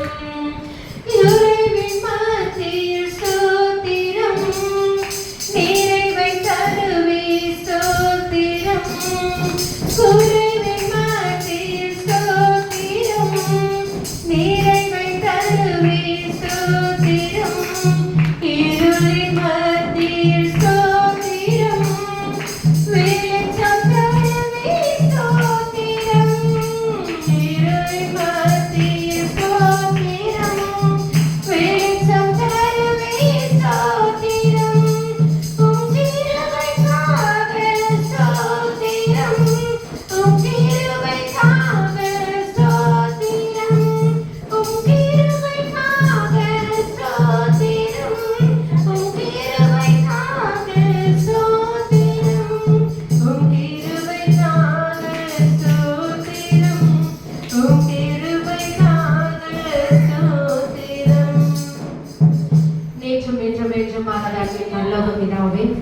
உம்மை நன்றியோடு கூட தொழுது ஸ்தோத்திரிக்கிறோம். அப்பொழுது இயேசு தம்முடைய தாயையும் அருகே நின்று தமக்கு அன்பாயிருந்த சீஷனையும் கண்டு தம்முடைய தாயை நோக்கி, ஸ்திரீயே, அதோ உன் மகன் என்றார். பின்பு அந்த சீஷனை நோக்கி, அதோ உன் தாய் என்றார். அந்த நேரம் முதல் அந்த சீஷன் அவளை தன்னிடமாய் ஏற்றுக்கொண்டார். ஆமென், அல்லேலூயா. ஆமென். ஆமென். எதுக்காக ஆமென் சொல்லுவோம்? ஆமென். ஏசாமி சொன்ன உடனே என்ன பண்ணாங்க? சொன்ன வார்த்தைக்கு அவர் வந்து அன்பா இருந்த சீஷன் இல்லைங்களா? யோவான் ஸ்நானகன் வந்து அதிலே சொல்லப்பட்டிருக்கு. யோவான் வந்து அன்பா இருந்த சீஷனா இருந்தபடியினாலதான் அவரை பார்த்து என்ன சொல்றாரு? அங்க வந்து ஒரு அன்பின் நிமித்தமாய் தன் தாயின் மீது வைத்த அன்பினை வெளிப்படுத்தும் வண்ணமாய் ஒரு அரவணைப்பை ஏற்படுத்துகின்றதான காரியத்தை நம்ம பார்க்க முடியுது. நம்ம முதலாவது காரியம் சகோதரி அவர்கள் சொன்னது போல, மன்னிப்பு என்பது வந்து மன்னிப்பு எல்லார்கிட்டையும் வந்துடாது. எல்லாரும் எல்லார்கிட்டையும் மன்னிப்பை சொல்லிட முடியாது, காட்டிட முடியாது. நம்மளுடைய கிறிஸ்தவர்களாக நம்மை பார்த்து நம்ம கிறிஸ்தவர்கள் தான் அப்படின்றத ஐடென்டிஃபை பண்ணணும்னா ஒரு சில காரியங்கள் இருக்குது. நம்ம வந்து வெளிப்படையே சொல்ல முடியாது. அன்பின் நிமித்தமா இது முக்கியமா வந்து அன்பு காட்டும் பொழுது மாத்திரமே வந்து நாங்க கிறிஸ்தவங்க, அவங்க மன்னிச்சுட்டாங்க, அவங்க அன்பா இருக்கிறாங்க. நம்மளுடைய வெளிப்பாடு, நம்ம அவங்க கிட்ட எப்படி பேசுறோம், எப்படி நடந்துக்கிறோம், நம்மளுடைய செயல் எப்படியா இருக்கிறது, மற்றவர்களுக்கு முன்பதாக சாட்சியா இருக்கிறதா, இல்லைன்னா வந்து மற்றவர்களுக்கு முன்பதாக நம்ம யோசிக்கலாம், நான் வார வாரம் சர்ச்சைக்கு போயிட்டு வரோம், எப்படி பெயர் கிறிஸ்தவர்களா இருக்கிறோமா என்பதை நாம் சற்று சிந்தித்து பார்க்க அழைக்கப்படுகிறோம். நான் சகோதரி அவர்கள் சொல்லும் போது எனக்கு ஒரே ஒரு விஷயம் மட்டும் ஞாபகம் வந்தது. அதை முன்னிறுத்திட்டு வேதத்திற்குள்ள கடந்து செல்லலாம்னு நினைக்கிறேன். என்னன்னு பாத்தீங்கன்னா, லாஸ்ட் வீக் வந்து ஒரு மினிஸ்ட்ரியில என்ன மெசேஜ்க்காக கூப்பிட்டு போது நான் 1 வீக்கா ப்ரிப்பேர் பண்ண காரியங்கள் எல்லாம் வேற. ஆனா நான் ஒரு பேக்கரிக்கு போன நடந்த இன்சிடென்ட் என்னன்னு பாத்தீங்கன்னா, வெளியே நான் வந்துட்டு இருக்கேன். ஒரு 4-5 வாலிப பிள்ளைங்க, சின்ன பிள்ளைங்க தான் இருப்பாங்க, ஒரு 8th 9th அது மாதிரி பிள்ளைங்க கிரிக்கெட் விளையாடிட்டு போறாங்க. போகும்பொழுது விளையாட்டுதனமா இந்த ஸ்ப்ரைட் மூடி இருக்கும் இல்லையா, கிரீன் கலர் மூடி, சரிங்களா, அதை வந்து கார் மேலே அவங்க போகும்போது த்ரோ பண்ணிட்டாங்க. சரிங்களா, காருக்குள்ள இருக்கிறவங்க கிறிஸ்டியன்ஸ், சிலுவை தொங்குது, பின்னாடி வசனம் இருக்குது, சரிங்களா. த்ரோ பண்ணது உடனே அவங்களுக்கு கோவம் வந்துச்சு. காரை நிறுத்தினாங்க. ஃபர்ஸ்ட் லேடி இறங்கின உடனே அவ்வளோ கோவம், அவ்வளோ ஆக்ரோஷம் அவங்களுடைய முகத்துல. அந்த பிள்ளைங்களை அவ்வளோ கத்துறாங்க, திட்டுறாங்க. எப்படி நீ போடுவ இதை? நான் கண்ணாடி ஒன்றும் உடஞ்சி போக போறதில்லை, உடையவும் இல்லை, ஒன்றும் ஆகவும் இல்லை, அவங்க மேலேயும் படலை, சரிங்களா. உடனே அவர் வெளியே வந்தார். வந்த உடனே அதே கோவத்தோட வந்து அந்த சைக்கிள் எடுத்துக்கிட்டு என்ன ஒன்னதுக்கு ஒரு அசிங்கமான வார்த்தையை சொல்லிட்டு, அப்போ அந்த இடத்துல நம்முடைய சாட்சி நான் யாரு பாக்குறாங்கன்னு நினைக்கிறீங்க? அவங்க 2 பேரை மட்டுமா பார்ப்பாங்க? அவங்க 2 பேரும் நிச்சயமா பார்த்துக்க மாட்டாங்க. அந்த இடத்துல நாம் தேவனுடைய நாமம் தான் அங்க தூஷிக்கப்படும் இல்லைங்களா. அந்த இடத்துல நின்று என்னால ஒரு 2 நிமிஷம் கூட என்னால அந்த இடத்துல நிக்க முடியல. நான் பார்த்துட்டு உடனே எனக்கு எல்லா வசனங்களும் மாற்றிட்டே இருக்கு. அது எனக்கு எல்லாம் தோணிட்டே இருக்கு. இந்த வசனம் இதுதான் நம்ம பேசணும். ஆவியானவர் எனக்கு அந்த வசனங்களை கூட தொடர்ந்து கொடுத்துக்கிட்டே இருந்தார். அப்போ உடனே வந்து அந்த காரியங்களை வீட்டுக்கு வந்த உடனே எல்லாத்தையும் நோட் பண்ணிட்டு, இதுதானா சாமி நீங்க கொடுக்கணும்னு நினைக்கிறது? எனக்கு ஒரு கன்ஃபர்மேஷன் வேணும்ல, நம்மளுக்கு ஒரு உறுதி வேணும். இதைதான் நம்ம, ஏன்னா வந்து இத்தனை நாள நான் இதுக்கு அந்த மினிஸ்ட்ரிக்காக நான் அவங்க ஊழியங்களை ஏறக்குறைய கொரோனா டைம்ல இருந்து பார்த்துட்டு இருக்கேன். அவங்களுக்காக நான் இதெல்லாம் யோசிச்சுட்டு இருக்கேன். ஆனா இப்படி சொல்றீங்களே அப்படின்னுட்டு நாங்க ஒரு முஸ்லிம் சகோதரர் பார்க்கும்பொழுது அவர் இதே காரியத்தை, அவங்களுக்கு இந்த கான்வர்சேஷனே தேவையே கிடையாது. நாங்க 2 பேரும் போனது பார்த்தீங்கன்னா எங்க மச்சினருடைய வீடு அழைப்புக்காக வராங்க, அதுக்காக சாப்பாட்டுக்காக புக் பண்ண போனோம். நாங்க போன காரியம் வேற.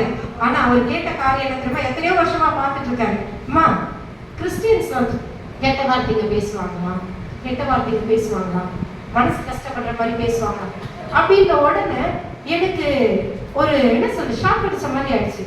எனக்கு அந்த இடத்துல, அண்ணா இது மாதிரி கடவுள் மேல பிரியமா இருக்கிறாருன்னா என்னை கொண்டு அந்த சத்தியத்தை நீ சொல்லணும் அவங்களுக்கு வெளிப்படுத்துறாரு. அதுதான் நான் சொன்னேன். அந்த இடத்துல உண்மையாவே அங்க தேவைப்பட்டுச்சு. அப்படியாதான் எனக்கு உடனே சொன்ன உடனே அந்த மன்னிப்பு அவங்க கிட்ட இருந்திருந்தா, அங்க நீங்க நினைச்சிருப்பீங்க ஒரு 10 பிள்ளைங்க இருந்திருப்பாங்க. அந்த 10 பிள்ளைங்க விவிஎஸ்க்கு வந்திருக்கும். அவங்க அந்த இடத்துல அன்பு செலுத்திருக்காங்கன்னா சுத்தி இருக்கிறவங்க எல்லாம் பார்த்துட்டு உண்மையாவே கிறிஸ்டியன்ஸ் தான்ப்பா, அவங்க என்ன பண்றாங்க, அவங்களுடைய சாட்சியை வந்து வெளிப்படுத்திட்டு போயிட்டு இருக்காங்க. அவங்களுடைய என்ன பண்ணிட்டு இருக்காங்க, கோவத்தை எமோஷனலை கண்ட்ரோல் பண்ணியிருக்கிறாங்க, அவங்க அன்பு செலுத்தி இருக்கிறாங்க. அது போல நம்மளும் இருக்கோம். ஒரு சாட்சி, அந்த சாட்சி அங்க இல்லாம போயிடுச்சு. அது எனக்கு ரொம்ப நெடுதலா. அந்த சகோதரி சொன்ன உடனே கடவுள் எனக்கு இதை நினைவு போட்டுனார். ஆனா அந்த சாட்சி தாட்சி நம்ம கிட்ட இருந்திருந்தா அந்த மன்னிப்பு வந்து ரொம்ப கஷ்டம். பேசிட்டு போறது ரொம்ப ஈஸி இல்ல, அதை செயல்முறைப்படுத்துறது ரொம்ப ரொம்ப ரொம்ப டிஃபிகல்ட்டான கஷ்டமான காரியம். ஆனா செயல்முறைப்படுத்தணும் தான் சொல்லியிருக்கிறாரு. என்ன சொல்றாரு? என் சிலுவையை தூக்கணும்னா எல்லாத்தையும் எடுத்துட்டு வரணும்ன்றாரு. என்னது? சூடு சொரணை ஒண்ணுமே இருக்கக்கூடாது நம்மளுக்கு. ஏன்னா எப்படி சொல்றாங்க? இயேசு கிறிஸ்து வந்து துப்புறாங்க, நம்ம வந்து என்ன காரி முகத்துல துப்புறாங்க, அவரெல்லாம் மன்னிக்க சொல்லி கேட்கிறாங்க. அவங்க கூட இருக்கிறாரு ஒருத்தர் என்ன சொல்றாரு, அவரே வந்து என்ன பண்ணிட்டு இருக்காரு, நம்மள போல சிலுவையில தொங்கிட்டு இருக்காரு, நீ அவர்கிட்ட போய் ரட்சிப்பை கேட்கிற. அது மாதிரிதான் அவங்களையும் என்ன பண்றாங்க, அது மாதிரிதான் நம்ம எல்லாரும் அந்த இடத்துலதான் என்ன பண்றாரு, அவங்களுக்காக தான் ரட்சிப்புக்கு என்ன பண்றாரு, பிதா கிட்ட கேட்கிறாரு. அது மட்டும் இல்ல, மன்னிப்பு கேட்டுறாரு. அவங்களை காரி துப்புனவர், அவர் வஸ்திரத்தை பங்கு போட்டவங்க எல்லார்கிட்டையும் வந்து மன்னிப்பு அவருக்காக பிதாவின் இடத்துல மன்னிப்பு கேட்கிறாரு. ரெண்டாவது, யார் வந்து அவர் ஒண்ணுமே செய்ய முடியாதுன்னு நினைச்சாங்க, அவங்களுக்கு ரட்சிப்பை கேட்டாரு. அப்படியே பாக்குறாரு, அவங்களுடைய தாயை பார்த்து என்ன பண்றாரு, அவங்க வந்து தனிமையா எடுக்கக்கூடாது. உலக நம்மளை பெற்றவங்க வந்து அவங்க வந்து எப்படியா வந்து அவங்க அவமானங்கள் என்னன்னு பாத்தீங்கன்னா சும்மா கிடையாது. கன்னிஸ்ரீனா எவ்வளவு அவமானங்கள் பட்டிருக்க கூடும். அதெல்லாம் நம்மளுக்கு வந்து வேதத்துல வந்து யோசேப்பே வந்து ரகசியமா தள்ளிவிட யோசனையா இருந்தாராம். அப்படியெல்லாம் இருந்தப்ப அப்ப அவங்க தனிப்பட்ட வாழ்க்கையில எவ்வளவு கஷ்டங்களை பட்டிருப்பாங்க இல்லையா. நம்ம வந்து ஒரு சின்ன விஷயங்கள் யாருன்னா பொண்ணுங்கிற ஒரு பையனை பார்த்துட்டாலே பேசுவாங்க. அப்படி இருக்கும் பொழுது இப்படி ஒரு விஷயம் நடக்குதுன்னா நம்புவாங்களா? ஆனா அதுக்காக காத்துட்டும் இருந்தாங்களாம். என்னன்னு சொல்லி கன்னி வயிற்றுல வந்து என்ன பண்ணுவாரு, கிறிஸ்து வந்து பொறுப்பாரு காத்துட்டு இருந்திருக்காங்க. ஆனா அந்த மரியாதை இடத்துல வரும் பொழுது அவங்களுக்கு என்னவா இல்லை, அதை வந்து யோசேப்புக்கே அந்த இது கிடையாது. அவர் என்ன பண்ணாரு, ரகசியமாய் தன்னைவிட யோசனையா இருந்தான்னு இருக்கோம். அப்ப தேவதூதன் அவர்கிட்ட பேசுற பிறகுதான் ஏற்றுக்கொண்டார். அப்போ அந்த மரியாதை பார்த்து என்ன பண்றாரு, இதே பகுதி இதே இயேசு கிறிஸ்து இன்னொரு இடத்துல சீஷருக்கு எல்லாருக்கிட்டையும் இந்த மெசேஜ் கொடுத்துட்டு இருக்கும் பொழுது வந்து அதே வந்து லூக்கா 8:19 நம்மளுக்கு வந்து டைம் இல்லாதனால நான் வந்து வேத குறிப்புகளை மட்டும் சொல்லிட்டு நான் கடந்து செல்லலாம்னு நினைக்கிறேன். லூக்கா 8:19 வந்து 21 சொல்லப்பட்டிருக்கும். அப்போ வந்து ஒருத்தர் வந்து உள்ள வந்து சொல்லுவாங்க, உங்களுக்கு என்ன பண்ணிட்டு இருக்காங்க, உங்க அம்மாவும் வந்து சகோதரரும் வெளியே வந்து நின்றுட்டு இருக்காங்க அப்படின்னு சொல்ல உடனே அப்ப என்ன சொல்லுவாங்க, தேவனுடைய வசனத்தை கேட்டு அதன்படி செய்கிறவர்களே எனக்கு தாயும் எனக்கு சகோதரமா இருக்கிறார்கள் அப்படின்னு சொன்னவர் தான் இப்ப என்ன பண்றாரு. அப்ப அவர் அவங்க அலட்சியம் பண்ணாருன்னு அர்த்தமா? என்ன அர்த்தம்? என்ன பண்றாரு, அவர் வந்து எதற்கு முக்கியத்துவம் அளிக்கிறாரு இல்ல. அந்த இடத்துல வந்து அவர் வந்து சத்தியத்தை சொல்லிட்டே இருக்கும் பொழுது கூட அந்த இடத்துல வந்து அங்க ஒரு தடங்களை. இன்னொரு இடத்துல கூட பாத்தீங்கன்னா கணவர் கல்யாணத்துல வந்து என்ன சொல்றாரு, அவங்க வந்து பேசும்போது அவர் என்ன சொல்றாரு, என் வேலை இன்னும் வரல அப்படின்னு சொல்றாரு. அப்ப அதை அலட்சியம் பண்றாங்கன்னு அர்த்தமா? இல்ல. அவர் வந்து அவருக்கு தெரியும், பிதாவினுடைய சித்தத்தை செய்யறதுக்காக தான் என்ன அனுப்பி இருக்கிறாங்க, அதன்படி நான் என்ன பண்ணுவேன் செய்வன்றதுக்காக தான் என்ன பண்ணாரு, ஒவ்வொரு காரியங்களிலும் அவர் என்ன பண்ணாரு, ஒரு காரியங்களை சொல்லிட்டே வரார். சொல்லிட்டு வந்த தேவனாய் இயேசு கிறிஸ்து என்ன பண்றாரு, அந்த இடத்துல அங்க பாக்குறாரு, தம்முடைய இயேசு தம்முடைய தாயையும் அருகே நின்ற தனக்கு அன்பாயிருந்த சீஷனையும் கண்டு தம்முடைய தாயை நோக்கி, ஸ்ரீயே அதோ உன் மகன் என்றார். பின்பு அந்த சீஷனை நோக்கி, அதோ உன் தாய் என்றார். அந்நேரம் முதல் அந்த சீஷன் அவளை தன்னிடமா ஏற்றுக்கொண்டார். அப்போ அந்த ஏற்றுக்கொள்ற அந்த அரவணைப்பின் காரியத்தை வந்து நம்ம வந்து பார்க்க முடியுது இல்லைங்களா. உடனே ஏற்றுக்கொள்றாங்க. இன்றைய நாள்ல நம்ம வந்து எத்தனையோ பேர் வந்து நம்மளுடைய பெற்றோர்களை வந்து கனம் பண்றதே கிடையாது. நம்ம வந்து கனம் பண்றதே கிடையாது. அவங்கள வந்து ஒரு கனம் பண்றதும் கிடையாது, அவங்களை கவனித்துக்கிறதும் கிடையாது, அவங்களுடைய வார்த்தைகளை காத்து கொள்றது, அவங்க சொல்ற விஷயங்களை மனசுல வச்சுக்கிறதும் கிடையாது. வேதத்துல வந்து நிறைய வசனங்கள் கனம் பண்றதுக்கு வந்து லிஸ்டே இருக்கு. யாத்திராகமம் 20:12 இருக்கு, யோவாகம் 5:16 சொல்லப்பட்டிருக்கு, உன் நாட்கள் நீடித்திருப்பதற்கு, உனக்கு நன்மை உண்டாயிருப்பதற்கு நீ என்ன பண்ண, உன் தகப்பனையும் உன் தாயையும் கனம் பண்ணுவாயாக என்று சொல்லப்பட்டிருக்கு. ஆனா இந்த உலகத்துல இப்ப நம்ம பார்த்தோம்னா அப்படியாய் வாழ்வதே முடியறதும் இல்லை, வாழ்றதும் கஷ்டமா இருக்கிறது, ரொம்ப அரிதா இருக்கிறது. யாரெல்லாம் பேரண்ட்ஸோட இருக்கிறாங்கன்னா பார்க்கறதே ரொம்ப கஷ்டமா இருக்கு. எல்லாமே என்ன பண்றாங்க, எல்லாம் நாங்க வந்து தனியா வந்துட்டோம், அது ஒரு ஃபேஷன் ஆயிடுச்சு. இது இண்டிவிஜுவலா இருக்கிறது அப்படின்றது தனியா இருக்கிறோம். நாங்க ஜாயிண்ட் ஃபேமிலி சொல்றது வந்து ஐயோன்ற மாதிரி எங்கேயோ கேட்கிற மாதிரி இருக்கு. தனியா இருக்கிறோன்றதா இப்போ ஒரு ட்ரெண்டா சூப்பர் அப்படின்னு வார்த்தை கேட்கறதுக்கு தான் ரொம்ப ஆர்வமா இருக்கிறோம். அப்படியா நம்ம இந்த சுச்சுவேஷன்ல இருக்கிறோம். அப்போ நம்ம வந்து பெற்றோரை கவனித்துக் கொள்றதுலயும் அவங்கள பாதுகாத்துக் கொள்றதுலயும் நம்ம வந்து எப்போ நம்ம அவங்களுக்கு கனம் பண்றோமோ அப்பதான் அவருடைய வசனத்தின் பிரகாரமா என்ன பண்ண முடியும்? நன்மையும் பூமியில நன்மையும் கிடைக்கும். நம்ம நீடித்த நாட்களா இந்த பூமியில வாழவும் முடியும்.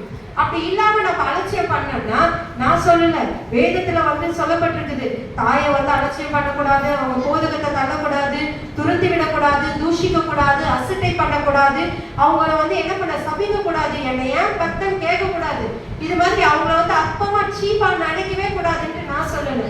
எல்லாமே வேதத்துல சொல்லப்பட்டிருக்கு. எல்லாமே நீதிமொழிகள்ல வந்து இதை அலட்சியம் பண்ணக்கூடாதுன்னு சொல்லப்பட்ட காரியங்கள் நீதிமொழிகள் இல்லையும் ஏன்னா ஏன் பெற்ற அப்படின்னு சொல்லிட்டு ஏசையாவிலும் சொல்லப்பட்டிருக்கு. ஏன் அற்பமா எண்ணக்கூட அவங்கள தாய் அற்பமா எண்ணாதீங்க அப்படின்ட்டு எசேக்கியல்ல சொல்லப்பட்டிருக்கு. அப்படியா வந்து நம்ம வந்து நினைச்சிட்டு இருக்கோம், நீ சொன்ன அப்பா அம்மாவை அடிச்ச நீ வந்து அவ்வளவுதான் அப்படின்னு நம்ம விளையாட்டுக்கு சொல்றோம்னு நிறைய பிள்ளைங்க நினைக்கிறாங்க. ஆனா வேதத்துல சொல்லப்பட்டிருக்கு, யார் வந்து அவங்க தாயாவது தகப்பனையாவது அடிக்கிறன்னா நீ எப்படியா இருப்ப? சபிக்கப்பட்டவனா இருப்ப. அவங்கள வந்து அவங்க என்ன பண்ணப்படுவாங்களாம்? கொலை செய்யப்படுவாங்க அப்படின்னு சொல்லப்பட்டிருக்கு. எடுத்தவங்க அதை மட்டும் வாசிக்கலாமா? யாத்திராகமம் 21:15 மற்றும் 17 ஆகிய 2 வசனங்களை. தாயையாவது அடிக்கிறவன் நிச்சயமாய் கொலை செய்யப்பட கடவன். 17 தன் தகப்பனையாவது தன் தாயாவது சபிக்கிறவன் நிச்சயமாய் கொலை செய்ய கடவன். பாத்தீங்களா? இது வந்து சும்மா பெரியவங்க சொன்ன வார்த்தைகள்லாம் இல்ல, வேதத்துல சொல்லப்பட்டிருக்கு. யாரெல்லாம் அதுக்கான பலனை தான் நான் என்ன பண்றாங்க பிள்ளைங்க வந்து நிறைய அது ரொம்ப கஷ்டமா இருக்கும். என்ன சாமி இது இந்த வயசுல பிள்ளைங்களுக்கு இப்படியா? அவங்கள வந்து என்ன பண்றாரு? வெள்ளியை போல என்ன பண்றாரு? புடவெடுறதுக்காக ஒப்பு கொடுக்கின்றதான காரியம். ஆனாலும் அவங்கள என்ன பண்றாரு? ஒரு ஆட்டுக்காக பரிதபிக்கின்ற தேவனா இருக்கிறாரு. அந்த ஒரு ஆண்டு அந்த ஆடு வந்து போயிடணும் நினைப்பாரா? நிச்சயமா நினைக்க மாட்டாரு. அந்த பிள்ளை வந்து வழி தவறி போறாண்டு அப்படின்ட்டு விட்டுடுவாரா? ஒரு ஆட்டுக்காக பரிதபிக்கிற தேவனா அது ஜீவனை விட்டுடுவாரா? அதை நிச்சயமா என்ன பண்ணுவாரு? புடவிட்டு என்ன பண்ணுவாரு? நிச்சயமா அவனை வந்து சாட்சியா தான் நிறுத்துவாங்க. அதுல எந்த சந்தேகமுமே இல்லை. ஆனாலும் நம்ம என்ன பண்றோம்? நம்ம என்ன செஞ்சு கொண்டிருக்கிறோம்? நம்ம பெற்றோர்களை என்ன பண்றோமா? அவங்கள வந்து கவனித்துக் கொள்றோமா? காத்து கொள்றோமா? வசனத்தின் பிரகாரமாய் வழி நடத்துறோமான்றதை நம்ம வந்து சிந்தித்து பார்க்க அழைக்கப்படுகிறோம். அது மாத்திரம் இல்ல, ஒரு பைபிள்ல வந்து நம்ம விசேஷமாக 3 தாய்மார்களை வந்து நம்ம நினைவுல கொள்ள முடியும். தாயை வந்து ஒருத்தவங்க பிள்ளைக்காக கதறாங்க, அழுது, சரிங்களா? ஆனால் வந்து அழுறாங்க. அவங்க போய் அழும்போது ஏழு கூட அவர் கூட என்ன சொல்றாரு? என்னவோ குடித்து வெறுத்து பேசுற மாதிரி பேசுறியா அப்படின்னு சொல்றாரு. ஆனா அவங்க என்ன பண்றாங்க? அவர் வந்து ஒப்பு கொடுத்தது நிமித்தமா சாமுவேல என்ன பண்றாரு? சாமுவேல என்ன பண்றாங்க? அண்ணால் கொண்டு வந்து என்ன பண்றாங்க? ஆலயத்துல விடுறாங்க. அவங்க வந்து கதறாங்க, பிள்ளைக்காக தான் கதறாங்க. ஆனா யாருக்காக விட்டு கொடுக்குறாங்க? கடவுளுக்காக விட்டு கொடுக்கின்றதான காரியத்தை நம்ம பார்க்க முடியும். ஒரு விண்ணப்பத்தை ஏறெடுக்கிற தாயாய் வந்து ஒரு மகளுக்காக மார்க் 7:25 30 ஆகிய வசனங்கள்ல நாம பார்க்க முடியும். அங்க பாத்தீங்கன்னா அவங்க வந்து என்ன பண்றாங்க? எடுத்து ஒரு புரட்டி கொள்ளலாமா? மார்க் தாயாகிய ஒரு ஸ்திரீ அவரை குறித்து கேள்விப்பட்டு வந்து அவர் பாதத்தில் விழுந்தால், அந்த ஸ்திரீ சிரோபெனிகியா தேசத்தால் ஆகிய கிரேக்க ஸ்திரீயா இருந்தால், அவள் தன் மகளை பிடித்திருந்த பிசாசை துரத்திவிட வேண்டும் என்று அவரை வேண்டிக் கொண்டாள். சோ இந்த இடத்துல பாத்தீங்கன்னா ஒரு ஸ்திரீ யாருக்காக? அவங்களுடைய பிள்ளைக்காக வந்து என்ன பண்றாங்க? கேக்குறாங்க. அவங்க வந்து ஆர்கியூலாம் பண்றாங்க கடவுள்கிட்ட, ஏசப்பா கிட்ட வந்து என்ன பண்றாங்க? அவங்க வந்து ஆர்கியூ பண்ணி என்ன பண்றாங்க? கடைசியா வந்து 29ஆம் வசனத்துல ஆர்கியூ பண்ண பிறகு, நீ சொன்ன வார்த்தையின் நிமித்தமே போகலாம், பிசாசு உன் மகளை விட்டு நீக்கி போயிற்று அப்படின்னு சொல்லிட்டு அங்க ஒரு விடுதலையை கொடுக்கின்றதான காரியத்தை நம்ம பார்க்க முடியும். அப்போ அந்த தாய் என்ன பண்றாருங்க? ஜெபிக்கின்ற ஒரு தாயார், விண்ணப்பிக்கின்ற ஒரு தாயார் இயேசு கிறிஸ்துவுக்கு அங்க வந்து உட்கார்ந்துட்டு இருக்காங்க. அவர் வந்து முடிஞ்சா அவர் போனா என்ன பண்றாரு? ஆர்கியூ பண்ணிட்டு விட்டுட்டு இருக்கலாம். இவர் என்ன, இவரு நம்ம வந்து கேட்ட விஷயம் என்ன, நம்ம கூட வந்து பேசிட்டு இருக்காரு அப்படின்னு நினைச்சு போயிடலாம். ஆனா அவங்க அந்த இடத்துல என்ன பண்றாங்க? தாழ்த்துறாங்க. தாழ்த்திட்டது நிமித்தமா அந்த அந்த இடத்துல அவங்க பெண்ணுக்கு என்ன பண்றாங்க, ஏசாமி வந்து அங்க என்ன பண்றாரு, ஒரு விடுதலையை கட்டளையிடுதலான காரியத்தை நாம அங்க பார்க்க முடிகிறது. நம்ம வந்து எப்பொழுதுமே வந்து பிள்ளைகளுக்கு வந்து பெற்றவர்களாகிய நாம் வந்து பிள்ளைகளுக்கு வந்து எப்பொழுதுமே ஒரு விசுவாசத்தின் மாதிரியான ஒரு தாய்மார்களாய் நம்ம இருக்கணும். எப்படி விசுவாசத்தின் மாதிரியா இருக்க முடியும்? நம்ம வந்து ரோமர் 16ல வந்து ஒரு லிஸ்டே இருக்கும். அந்த லிஸ்ட்ல பாத்தீங்கன்னா ஸ்திரீகள் பத்தி சொல்லப்பட்டிருக்கும். அந்த சீஷர்கள் வந்து இவங்கெல்லாம் வந்து என்னோட சகோதரிகளா இருக்கிறாங்க அப்படின்னு சொல்லி பவுல் சொல்லியிருப்பாங்க. சோ அதுல பாத்தீங்கன்னா ஒவ்வொரு வாழ்த்துதலையும் சொல்லிக்கிட்டே வருவாங்க இல்லைங்களா. யூபிலியாவை வாழ்த்துறோம், அம்பிலியாவை வாழ்த்துறோம், இல்ல ஒரு குறிப்பு அது நிறைய சொல்லப்பட்டிருக்கும். அப்ப அதுல பகுதியிலே பாத்தீங்கன்னா விசுவாச தாயை குறிச்சும் சொல்லப்பட்டிருக்கும். அப்படியா நம்மளுடைய பேர்களும் வரணும்னா நம்மளுடைய பிள்ளைகளுக்கு ஒரு முன்மாதிரியான தாய்மார்களாய் நம்ம இருக்கணும். எப்படியா இருக்க முடியும்? நம்ம எழுந்து காலையில எழுந்து முட்டி போட்டு ஜெபம் பண்றது பிள்ளைங்க பார்க்கணும். நம்ம ஜெபம் பண்றத காது கொடுத்து பிள்ளைங்க கேட்கணும். வசனம் வந்து வாசிக்கிறத காது கொடுத்து பிள்ளைங்க படுத்துட்டு இருக்கா முடிஞ்ச அளவுக்கு எழுப்பணும் இல்லையா? அவங்க காதுலையாவது அந்த செவிகள்ல படும்படியாவது என்ன பண்ணணும், சத்தமா பைபிள் வாசிக்கிறது, ஜெபம் பண்றது. அவங்களுக்கு இதெல்லாம் வந்து பாத்தீங்கன்னா ஒரு விசுவாசத்துல நம்மள வந்து வேறொன்று தக்கதாய் நம்ம வந்து அவங்களுக்கு ஒரு முன்மாதிரியா நம்ம இருக்கிறோம்னு அர்த்தம். அப்ப நம்ம என்ன பண்ணணும்? அப்ப ஜபிக்கிறதோடு விட்டுடலாமா? நான் சொன்ன மாதிரி ஒரு சாட்சி, நம்ம பேசுறதுல ஒரு சாட்சி இருக்கணும், மற்றவங்க கிட்ட நடந்துக்கிறதுல ஒரு சாட்சி இருக்கணும். ஆனா நான் கொடாடி சந்தையெல்லாம் நான் பார்த்தது இல்லை. ஆனா சொல்லுவாங்க, மெசேஜ் எல்லாம் சொல்லுவாங்க, நம்ம கிறிஸ்தவர்களை வந்து கொடா தண்ணி பிடிக்கும் போது போய் பார்க்கணும் அப்படின்னு சொல்லுவாங்க. ஆனா வந்து நான் அப்படி அந்த சாட்சியை பிள்ளைங்க பார்க்கணும். அந்த இடத்துல எங்க அம்மா எப்படி இருக்கிறாங்க, பொறுமையா இருந்து லைன்ல இருந்து குடிச்சிட்டு வர்றாங்கல்ல, அதை நான் கத்துக்கணும்ல, அந்த பொறுமையை நான் கத்துக்கணும்ல. மற்றவங்க கிட்ட எப்படி பேசுறாங்க, விசாரிப்பு எப்படி இருக்கு, அன்பா இருக்காங்கல்ல, அந்த அரவணைப்பு எங்க அம்மா கிட்ட இருக்குல்ல, அதை நான் கத்துக்கணுமே அப்படின்ட்டு நம்ம பிள்ளைங்க நம்மளை பார்த்து என்ன பண்ணணுமா, கத்துக்கணுமா. அப்படி கத்துக்கும் பொழுதுதான் ஒரு விஷயத்தை நம்ம சொல்றதை கேட்பாங்க, இல்லைன்னா அலட்சியம் பண்ணிட்டு போயிட்டே இருப்பாங்க. எங்க அம்மா அவங்க என்ன நான் சொல்றது நான் கேட்கறது, ஏன்னா நம்ம ரோல் மாடலா இல்லையே, நான் பேசுறதுக்கு சரியில்லையே. நம்ம வந்து வீட்டுக்கு வீடு போகாதுங்கன்னு இருக்கு வசனத்துல. நம்ம வந்து என்ன பண்ணக்கூடாது, மற்றவங்க வீட்டுல போய் உட்காந்து கதை பேசுறவங்களா இருக்கவே கூடாது. ஜெபிக்கின்றவங்களா ஜெபிச்சுட்டு வரலாம், அவங்க பலவீனமா இருக்கிறாங்களா தெரிஞ்சுட்டு போறீங்களா, ஜெபிச்சுட்டு விசாரிச்சுட்டு வரவங்களா இருக்கலாம். ஆனா நம்ம வந்து மற்றவங்களை பத்தி பேசுறவங்களா இருக்கவே இருக்கக்கூடாது. அதனால நம்மளுடைய பெரிய சாட்சியா அடி வாங்கிடும். நம்மளுடைய எல்லா ஆட்சியிலையும் நம்மளுடைய என்ன சொல்றது, நம்ம ஒரு நாளும் போயிட்டு வர பைபிளை தூக்கிட்டு வரோம்ல, அது வந்து வீணா போயிடும். இந்த பைபிளை சுமந்துட்டு வரும் பொழுது கிறிஸ்டியன்ஸ் போவாங்க, அவங்க சர்ச்சுக்கு போயிட்டு வருவாங்க, இந்த டைம் சர்ச்சுக்கு போவாங்க அப்படின்னு சொல்லணும், சாட்சியா இருக்கணும். அப்படி இல்லாம போயிட்டு அதே திருப்பி பேசினாங்க, இன்னைக்கு பைபிள் எடுத்துட்டு போயிட்டாங்க அப்படி சொல்லவே கூடாது. அது நம்ம ரொம்ப ரொம்ப ஜாக்கிரதையா இருக்கணும். நான்லாம் வந்து ஆயிடுச்சு 4 வருஷம் ஆயிடுச்சு. அது வந்து நான் பெருமைக்காக எல்லாம் சொல்ல, எனக்கு முக்கியமா மற்ற வீட்டுக்கு போய் உட்காந்து பேசுறதே பிடிக்காது, அது வேற விஷயம். ஆனா நான் அங்க இருக்கிறனாலே யாருக்கும் தெரியாது, என் பேர் யாருக்குமே தெரியாது. அந்த பேக்ல இருக்கிறதுனால அலிஸ்டர் ஜெனிஃபர்ன்றவங்க தெரிஞ்சிருக்கும் மேபி, அதர்வைஸ் அந்த ஸ்ட்ரீட்ல யாருக்குமே தெரியாது. ஒரு பெரிய இன்சிடென்ட் என்னன்னா, போஸ்ட்மேன் ஒரு 2 மணி நேரமா சுத்திட்டாராம், யாருப்பா அந்த ஜெனிஃபர் இங்கே தான் இருக்கிறாங்க, இந்த மருமக பேர் தெரியலமா, அவங்க மாமியார் பேர் சொல்லியிருந்தீங்கன்னா எனக்கு தெரிஞ்சிருக்கும். அப்படிதான். ஆனா நான் வந்து வெளியவே வரமாட்டேன், எனக்கு வந்து பேசுறதும் பிடிக்காது. நான் உள்ளவே அதை என்ன பண்ண, டிவி பார்க்கறதும் அவாய்ட் பண்ணிட்டோம், சுத்தமா அதுவும் கிடையாது. ஸோ எனக்கு வெளியே வந்து பேசுறதும் பிடிக்காது. எனக்கு அது என்னவோ தெரியல, கடவுளோட தரு. இப்போ எனக்கு வந்து அது வந்து உங்களுக்கு முன்னாடி வந்து ஒரு உதாரணமா சொல்றதுக்காகவா கூட இருக்கலாம், என்னை தேவன் அதுக்காக கூட பயன்படுத்தி இருக்கலாம், எனக்கு ஆயுதப்படுத்தி இருக்கலாம். அதை நான் இப்போ உணர்றேன். எனக்கு அது மாதிரி எனக்கு வந்தேம்மா, வேலையை பார்த்தோமா, வீட்டில் இருக்கிற வேலைகள்லாம் செஞ்சோமா, ஆன்டி எல்லாம் செய்யணுமா, அவங்க கிட்ட ஒரு 1/2 hour ஸ்பெண்ட் பண்ணுங்க, பேசிட்டு உள்ள போயிடும், அவ்வளவுதான். இதுதான் என்னுடைய காலை ரொட்டீன் ஒர்க். ஏன்னா நாங்கள் டெய்லி ஸ்கூல் போறதுனால எங்களுக்கு அதிகமாக வந்து உட்காந்து எதனா டைம் ஸ்பெண்ட் பண்றதுக்கும் இருக்காது. லீவு நாள் கிடைக்குதா, இன்னைக்கு எல்லாம் வீட்டில் இருக்காங்க. ஆனா வந்து எனக்கு வந்து சரி, எனக்கு கொடுக்கப்பட்ட அழைப்பு, எனக்கு இந்த வருஷத்துல ஒரு இது வாஞ்சு என்னன்னு சொல்லிட்டு நான் வந்து இது வரைக்கும் CSI சர்ச் தவிர எந்த இண்டிபெண்டன்ட் சர்ச்சுக்குமே போனதில்லை. இதுதான் ஃபர்ஸ்ட் டைம் நான் வெளியே வரணும். ஸோ அழைத்தவர் ஏதோ ஒரு நோக்கத்தோடு என்னை அழைத்திருக்கிறார். எனது மிஸ் வந்து ஏதோ சும்மாலாம் கூப்பிட்டு இல்லை, எத்தனையோ வருஷமா நடக்குது. ஆனா ஏதோ ஒரு சித்தம் இருக்குது, என்னை இங்க அழைத்ததுக்கான சித்தம் நோக்கம் இருக்குது, அதை நான் நிறைவேற்றணும். நிறைய கமிட்மெண்ட்ஸ் இருக்கு, அது இருக்கட்டும், ஈவினிங் போய் பார்த்துக்கலாம். இன்னைக்கு ஈவினிங் அந்த நாளைக்கு பாம் சண்டே இருக்கு, பவனிக்கெல்லாம் ரெடி பண்ண இருக்குதான். ஆனா இந்த நேரம் எனக்கு ஆண்டவர் இந்த இடத்துல உங்களிடத்துல பேசும்படியாய் கொடுக்கப்பட்ட நேரம். அதை நான் உணர்ந்தேன். காலையில எழுதுக்கும் போதே எனக்கு இப்படியான ஒரு சுச்சுவேஷனை கடவுள் எனக்கு காட்டினார். ஆனா நான் என்ன பண்ண ஆயத்தப்பட்டுட்டே இருந்தேன். எனக்கு இதெல்லாம் கடவுள் நான் இப்படியெல்லாம் பேசணும், நான் பேச போறது கிடையாது, நீங்க தான் பேச போறீங்க. நான் எடுக்கிற விஷயங்கள் கொஞ்சம் வித்தியாசமானவைகள் தான், ஆனா பேசிக் கொண்டிருக்கிறத வேற.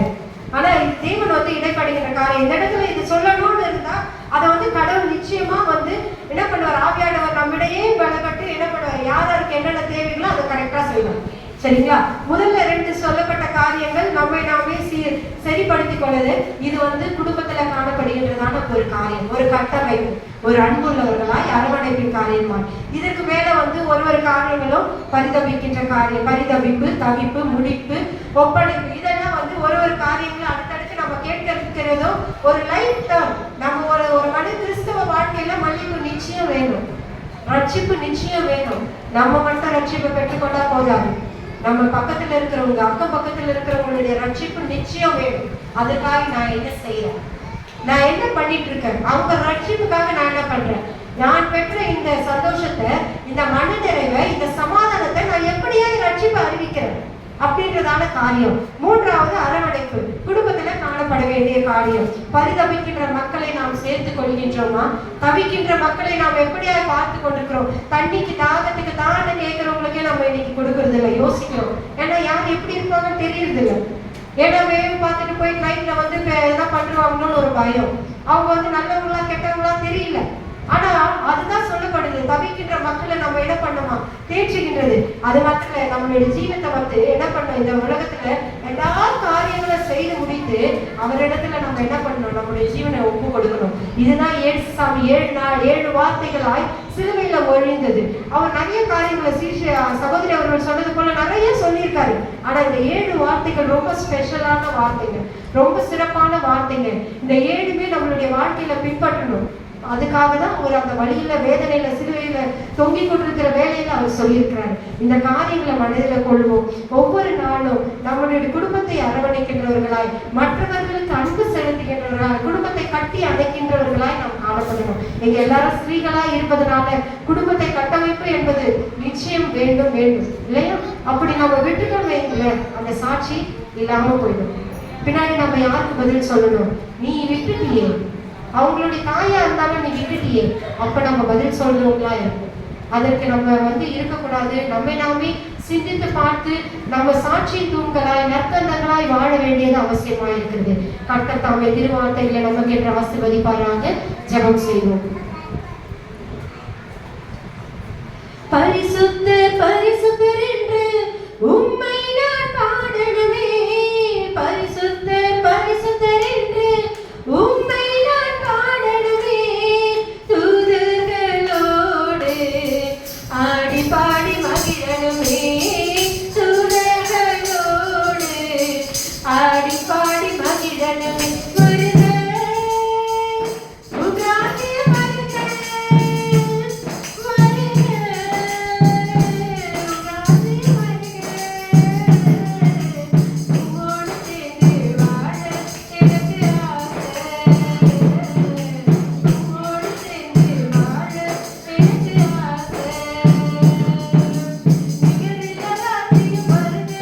அந்த ராஜ்யத்தில் நான் மகிழ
அப்பா நன்றியோடு கூட தொழுது ஸ்தோத்திரிக்கிறோம். ஸ்தோத்திரிக்கிறோம். ஸ்தோத்திரம் ஸ்தோத்திரம் ஸ்தோத்திரம். அப்பா ஸ்தோத்திரம் தகப்பனே. அப்பா நாங்கள் மற்றவர்களுக்கு முன்பதாக அன்புள்ளவர்களாக அரவணைக்கின்றவர்களாக எல்லாம் சத்தத்தை உயர்த்தி அலையா சொல்லலாமா? அல்லேலூயா. முதல் 3 வார்த்தைகள் நாம் கேட்டு இருக்கிறோம். எல்லாருக்கும் புரிந்திருக்கும் நினைக்கிறேன். முதல் 3 வார்த்தைகளும் கடைசி 3 வார்த்தைகளும் பாத்தீங்கன்னா இந்த 4 சுவிசேஷ புஸ்தகத்துல ஏதாச்சும் ஒரு புஸ்தகத்துல தான் அந்த வார்த்தைகள் குறிக்கப்பட்டிருக்கும். ஆனால் இந்த 4வது வார்த்தை மட்டும் 2 புஸ்தகத்துல நம்ம பார்க்கிறோம். முதலாவது மத்தேயு புஸ்தகம் 27ஆம் அதிகாரத்துல 45 47 வரை பார்க்கிறோம். ஏலி ஏலி லாமா சபக்தானி, என் தேவனே என் தேவனே ஏன் என்னை கைவிட்டீர். அடுத்தபடியாக மார்க்கின் புஸ்தகம் 15ஆம் அதிகாரம் 33 35 வரை ஏலோயி ஏலோயி லாமா சபக்தானி என்ற 2 இடத்துல சொல்லப்பட்டிருக்கிறதுனால் வேதத்துல 2 முறை ஒரே வாக்கியங்கள் ரிப்பீட் ஆயிருக்குன்னா அது முக்கியமான ஒரு வாக்கியமாய் காணப்படும். அதை குறித்து மீண்டும் மீண்டும் நாம் தியானிக்க வேண்டும். எல்லாருக்கும் தெரியும், அது தமிழ்ல அர்த்தம் கொடுத்திருக்காங்க. என்ன? என் தேவனே என் தேவனே ஏன் என்னை கைவிட்டீர். இந்த வாக்கியம் எப்படிப்பட்ட ஒரு வாக்கியம்? எதற்காக பிதாவினிடத்துல நேசகுமாரன் என சொல்லப்படுகிற இயேசு கிறிஸ்துவானவர் சொல்ல வேண்டும்? நம்மை பார்த்து அநேக முறை நான் உன்னை விட்டு விலகுவதில்லை, உன்னை கைவிடுவதில்லை என்று சொன்ன தேவனையே இந்த வழியில அவர் பார்த்து கேட்டிருக்கிறார். நம்மை கைவிடாத தேவன் அவருடைய நேசகுமாரன் அவர் கைவிடுவாரா? இல்லை இல்லையா? இது மத்தேயு எதற்காக ஏன் இந்த வார்த்தை என்று பார்க்க, ஏலி ஏலி என்பது எபிரேய பாஷையில அது எழுதப்பட்டிருக்கிறது. மத்தேயு இது யாருக்காக எழுதுகிறார் என்றால், இயேசு கிறிஸ்துவை அங்கீகரிக்காத யூதர்கள் அறியும்படியாக மத்தேயு எழுதுகிறார். மார்க்கு ஏலோயி ஏலோயி என்று அவர் எந்த மொழியில இருக்கிறார்? அராமிய மொழியில அவர் எழுதியிருக்கிறார். எதற்காக? ரோமர்களுக்காகவும் புறச்சாதியான நமக்காகவும் அப்படியாக எழுதியிருக்கிறார். அது மட்டுமல்லாமல் எல்லா வார்த்தைகளும் நமக்கு மொழியாக்கம் செய்யப்பட்டது, எல்லா மொழியிலும் எழுதப்பட்டிருக்கிறது. நமக்கு கொடுக்கப்பட்ட பரிசுத்த வேதாகமத்துல தமிழில எழுதப்பட்டிருக்கிறது. ஆனால் இந்த ஒரு வார்த்தை மாற்றம் எபிரேய மொழியிலும் அராமிய மொழியிலும் எழுதப்பட்டிருக்கிறது. ஏனென்றால் அது விசேஷமான ஒரு வார்த்தையாய் காணப்படுகிறது. இது தாவீதுக்கு தரிசனமாய் சங்கீதங்கள் புஸ்தகம் 22ஆம் அதிகாரம் முதல் வார்த்தையிலே அதுதான், என் தேவனே ஏன் என்னை கைவிட்டீர். இப்படிப்பட்ட வாக்கியங்கள் எல்லாம் நமக்காக முன் அறிவிக்கப்பட்ட வார்த்தையாய் இருக்கிறது. பழைய ஏற்பாடு நமக்கு கொடுக்கப்பட்ட ஒரு நிழலாட்டமாய் இருக்கிறது.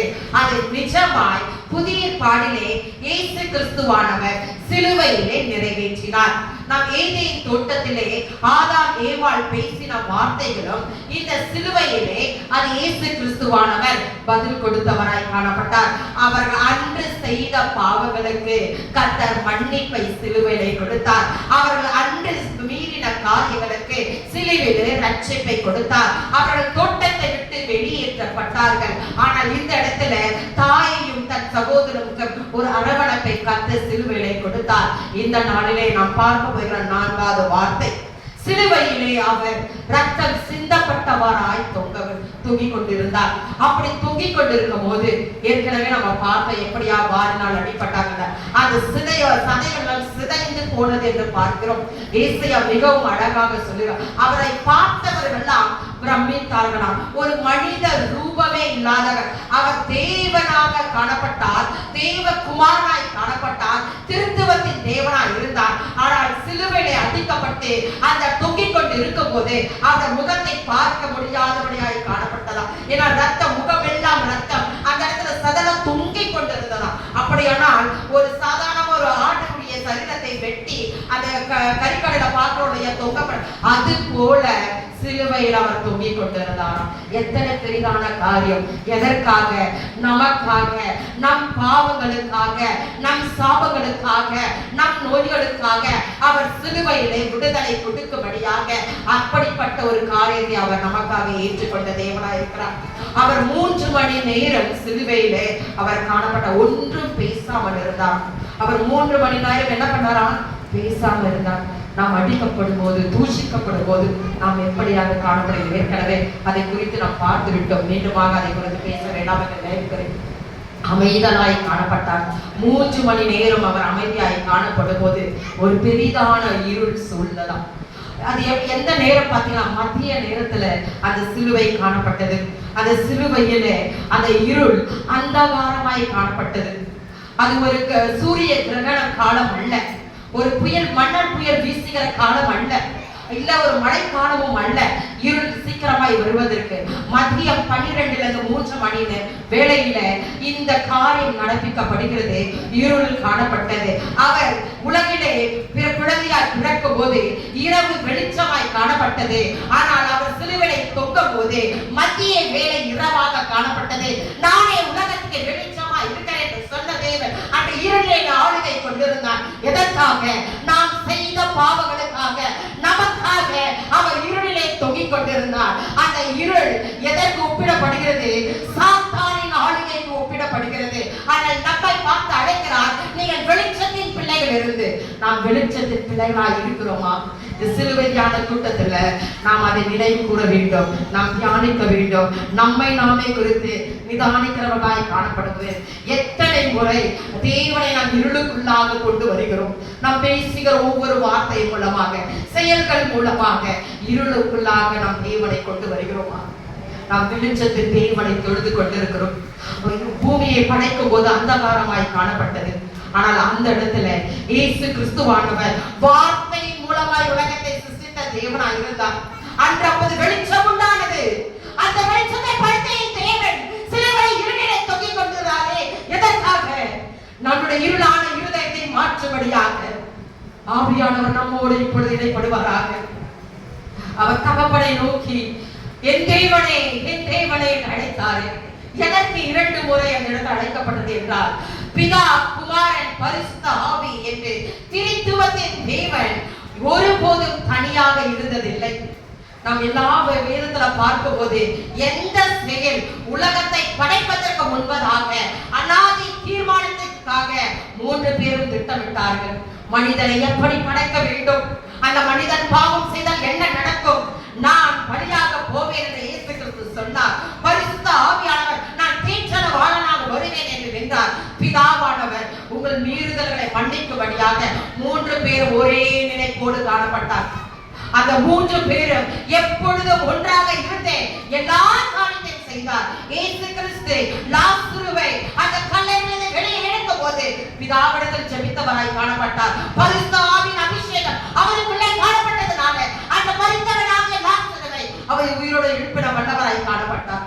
அப்படிப்பட்ட ஒரு திருத்துவம் இந்த நாளிலே இயேசு கிறிஸ்துவானவர் தனிமைப்பட்டு காணப்பட்டார். அந்த தனிமையை அவரால் நிற்க முடியாது, தாங்க முடியாததுனாலே என் தேவனே என்று முதலாவது அழைத்ததே பிதாவை அழைக்கிறார். 2வது பரிசுத்த ஆவியை அழைக்கிறார். 2 பேரையும் அவர் அழைத்து என்னை கைவிடாதேயும். அவர் ஏற்கனவே கெத்செமனே தோட்டத்தில் எல்லாரும் நொறுக்கப்பட்டவராக உரத்த சத்தமாய் அவர் ஜெபித்தார் என்று வாசிக்கிறோம். கொலோசியர் புத்தகத்துல கூட நம்ம கேட்கிறோம். எல்லாமே அவர் எப்படியாக காணப்பட்டாரா? அதிக சத்தம். அவர் ஜெபித்தது அப்படிப்பட்ட ஒரு ஜெபமா இருந்தது. நாம் எப்படியாக ஜெபிக்கிறோம்?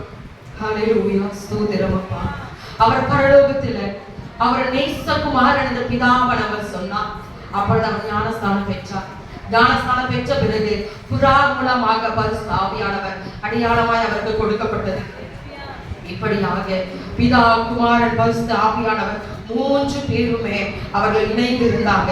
இணைந்து இருந்ததுனால அந்த இருள் அந்த வரையில அவருக்கு அந்தகாரமாய் காணப்பட்டது. ஏசியாவின் புஸ்தகம் 53ஆம் அதிகாரம் 10ஆம் வசனத்துல கர்த்தர் அவரை நொறுக்க சித்தமாகி அவரை பாடுகளுக்கு உட்பட உட்படுத்தினார். அவருடைய ஆத்துமா தன்னை குற்ற நிவாரண பலியாக ஒப்பு கொடுக்கும் போது அவர் தமது சந்ததியை கண்டு நீடித்த நாளாய் இருப்பார். கர்த்தருக்கு சித்தமானது அவர் கையிலே விளங்கும் என்ற வார்த்தைப்படியாக அவர் நொறுக்கப்பட்டார். அதே 53:12 அவர் அக்கிரமக்காரராக பாவத்தை சுமந்தார். அநாதி திட்டம் அவர் பிறக்கும் போதே மரணம் குறிக்கப்பட்டது. உலகத்துல அநேகர் தேவர்கள் என்று சொல்லிக் கொண்டிருக்காங்க, தெய்வங்கள் என்று சொல்லிக் கொண்டிருக்காங்க. ஆனால் அவர்களுடைய பிறப்பும் இறப்பும் விசேஷித்தமானவைகள் அல்ல. அவர் நமக்காக பிறந்தார், ஏழையின் கோலம் எடுத்தார், நமக்காக தன் ஜீவனையும் கொடுத்தார். மீண்டுமாக நம்மை தேற்றும்படியாக பரிசுத்த ஆவியானவர் நம்மிடத்தில் அனுப்பியிருக்கார். அப்படிப்பட்ட தேவன் நம்மளுடைய தேவனாக இருக்கிறார். யோவான் புத்தகம் 8ஆம் அதிகாரம் 16ஆம் வசனத்துல, ஏனெனில் நான் தனித்து இருக்கவில்லை, நானும் என்னை அனுப்பின பிதாவும் இருக்கிறோம். அதே வாக்கியத்துல 29ஆம் வசனம், என்னை அனுப்பினவர் என்னோட கூட இருக்கிறார், பிதாவும் பிரியமானவர்களை நான் எப்பொழுதும் செய்கிறபடியால் அவர் என்னை தனியே இருக்க விடவில்லை என்றார். அவர் உறுதியாக சொன்னாரே, பிதா என்னை தனியா இருக்க விடவில்லை, இன்னைக்கு நான் தனியே இருக்க என்று பிதாவை நோக்கி அவர் அழுதார். எதற்காக? அவர் பட்ட அந்த பாடுகளுக்காக அல்ல. அந்த ஒரு விசை பிதாவானவர் பாவத்தையும் சாபத்தையும் சுமந்து ஒரு குற்றவாளியாக வழியாக நின்று கொண்ட இயேசுவை, ஏனென்றால் பாவத்தை பாராத சுத்த கண்ணன் என்று நம்முடைய கர்த்தருக்கு ஒரு பேர் இருக்கு. அவர் பாவத்தை பார்க்க மாட்டாரு, பாவத்தை செய்தவர்களை பார்க்க மாட்டாரு. அப்படிப்பட்ட பிதாவானவர் பாவத்தின் ரூபமாக நின்று கொண்டிருந்த அந்த இயேசு கிறிஸ்துவை பார்க்காதபடி அந்த முகம் மறைக்கப்பட்டது. எதற்காக? நாம் செய்த பாவங்களுக்காக, நாம் மீறின மீறல்களுக்காக அந்த அவர் பாவமாக நின்றாரே. அந்த கைவிடுதலை அவரால் தாங்க முடியாததினால அவர் இப்படிப்பட்ட வாக்கியத்தை சொன்னார், என் தேவனே, என் தேவனே, ஏன் என்னை கைவிட்டீர்?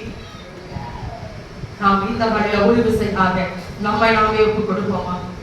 பரிசுத்த ஆவியானவர் நம்மத்தில் அசைவாடி கொண்டிருக்கிறார்.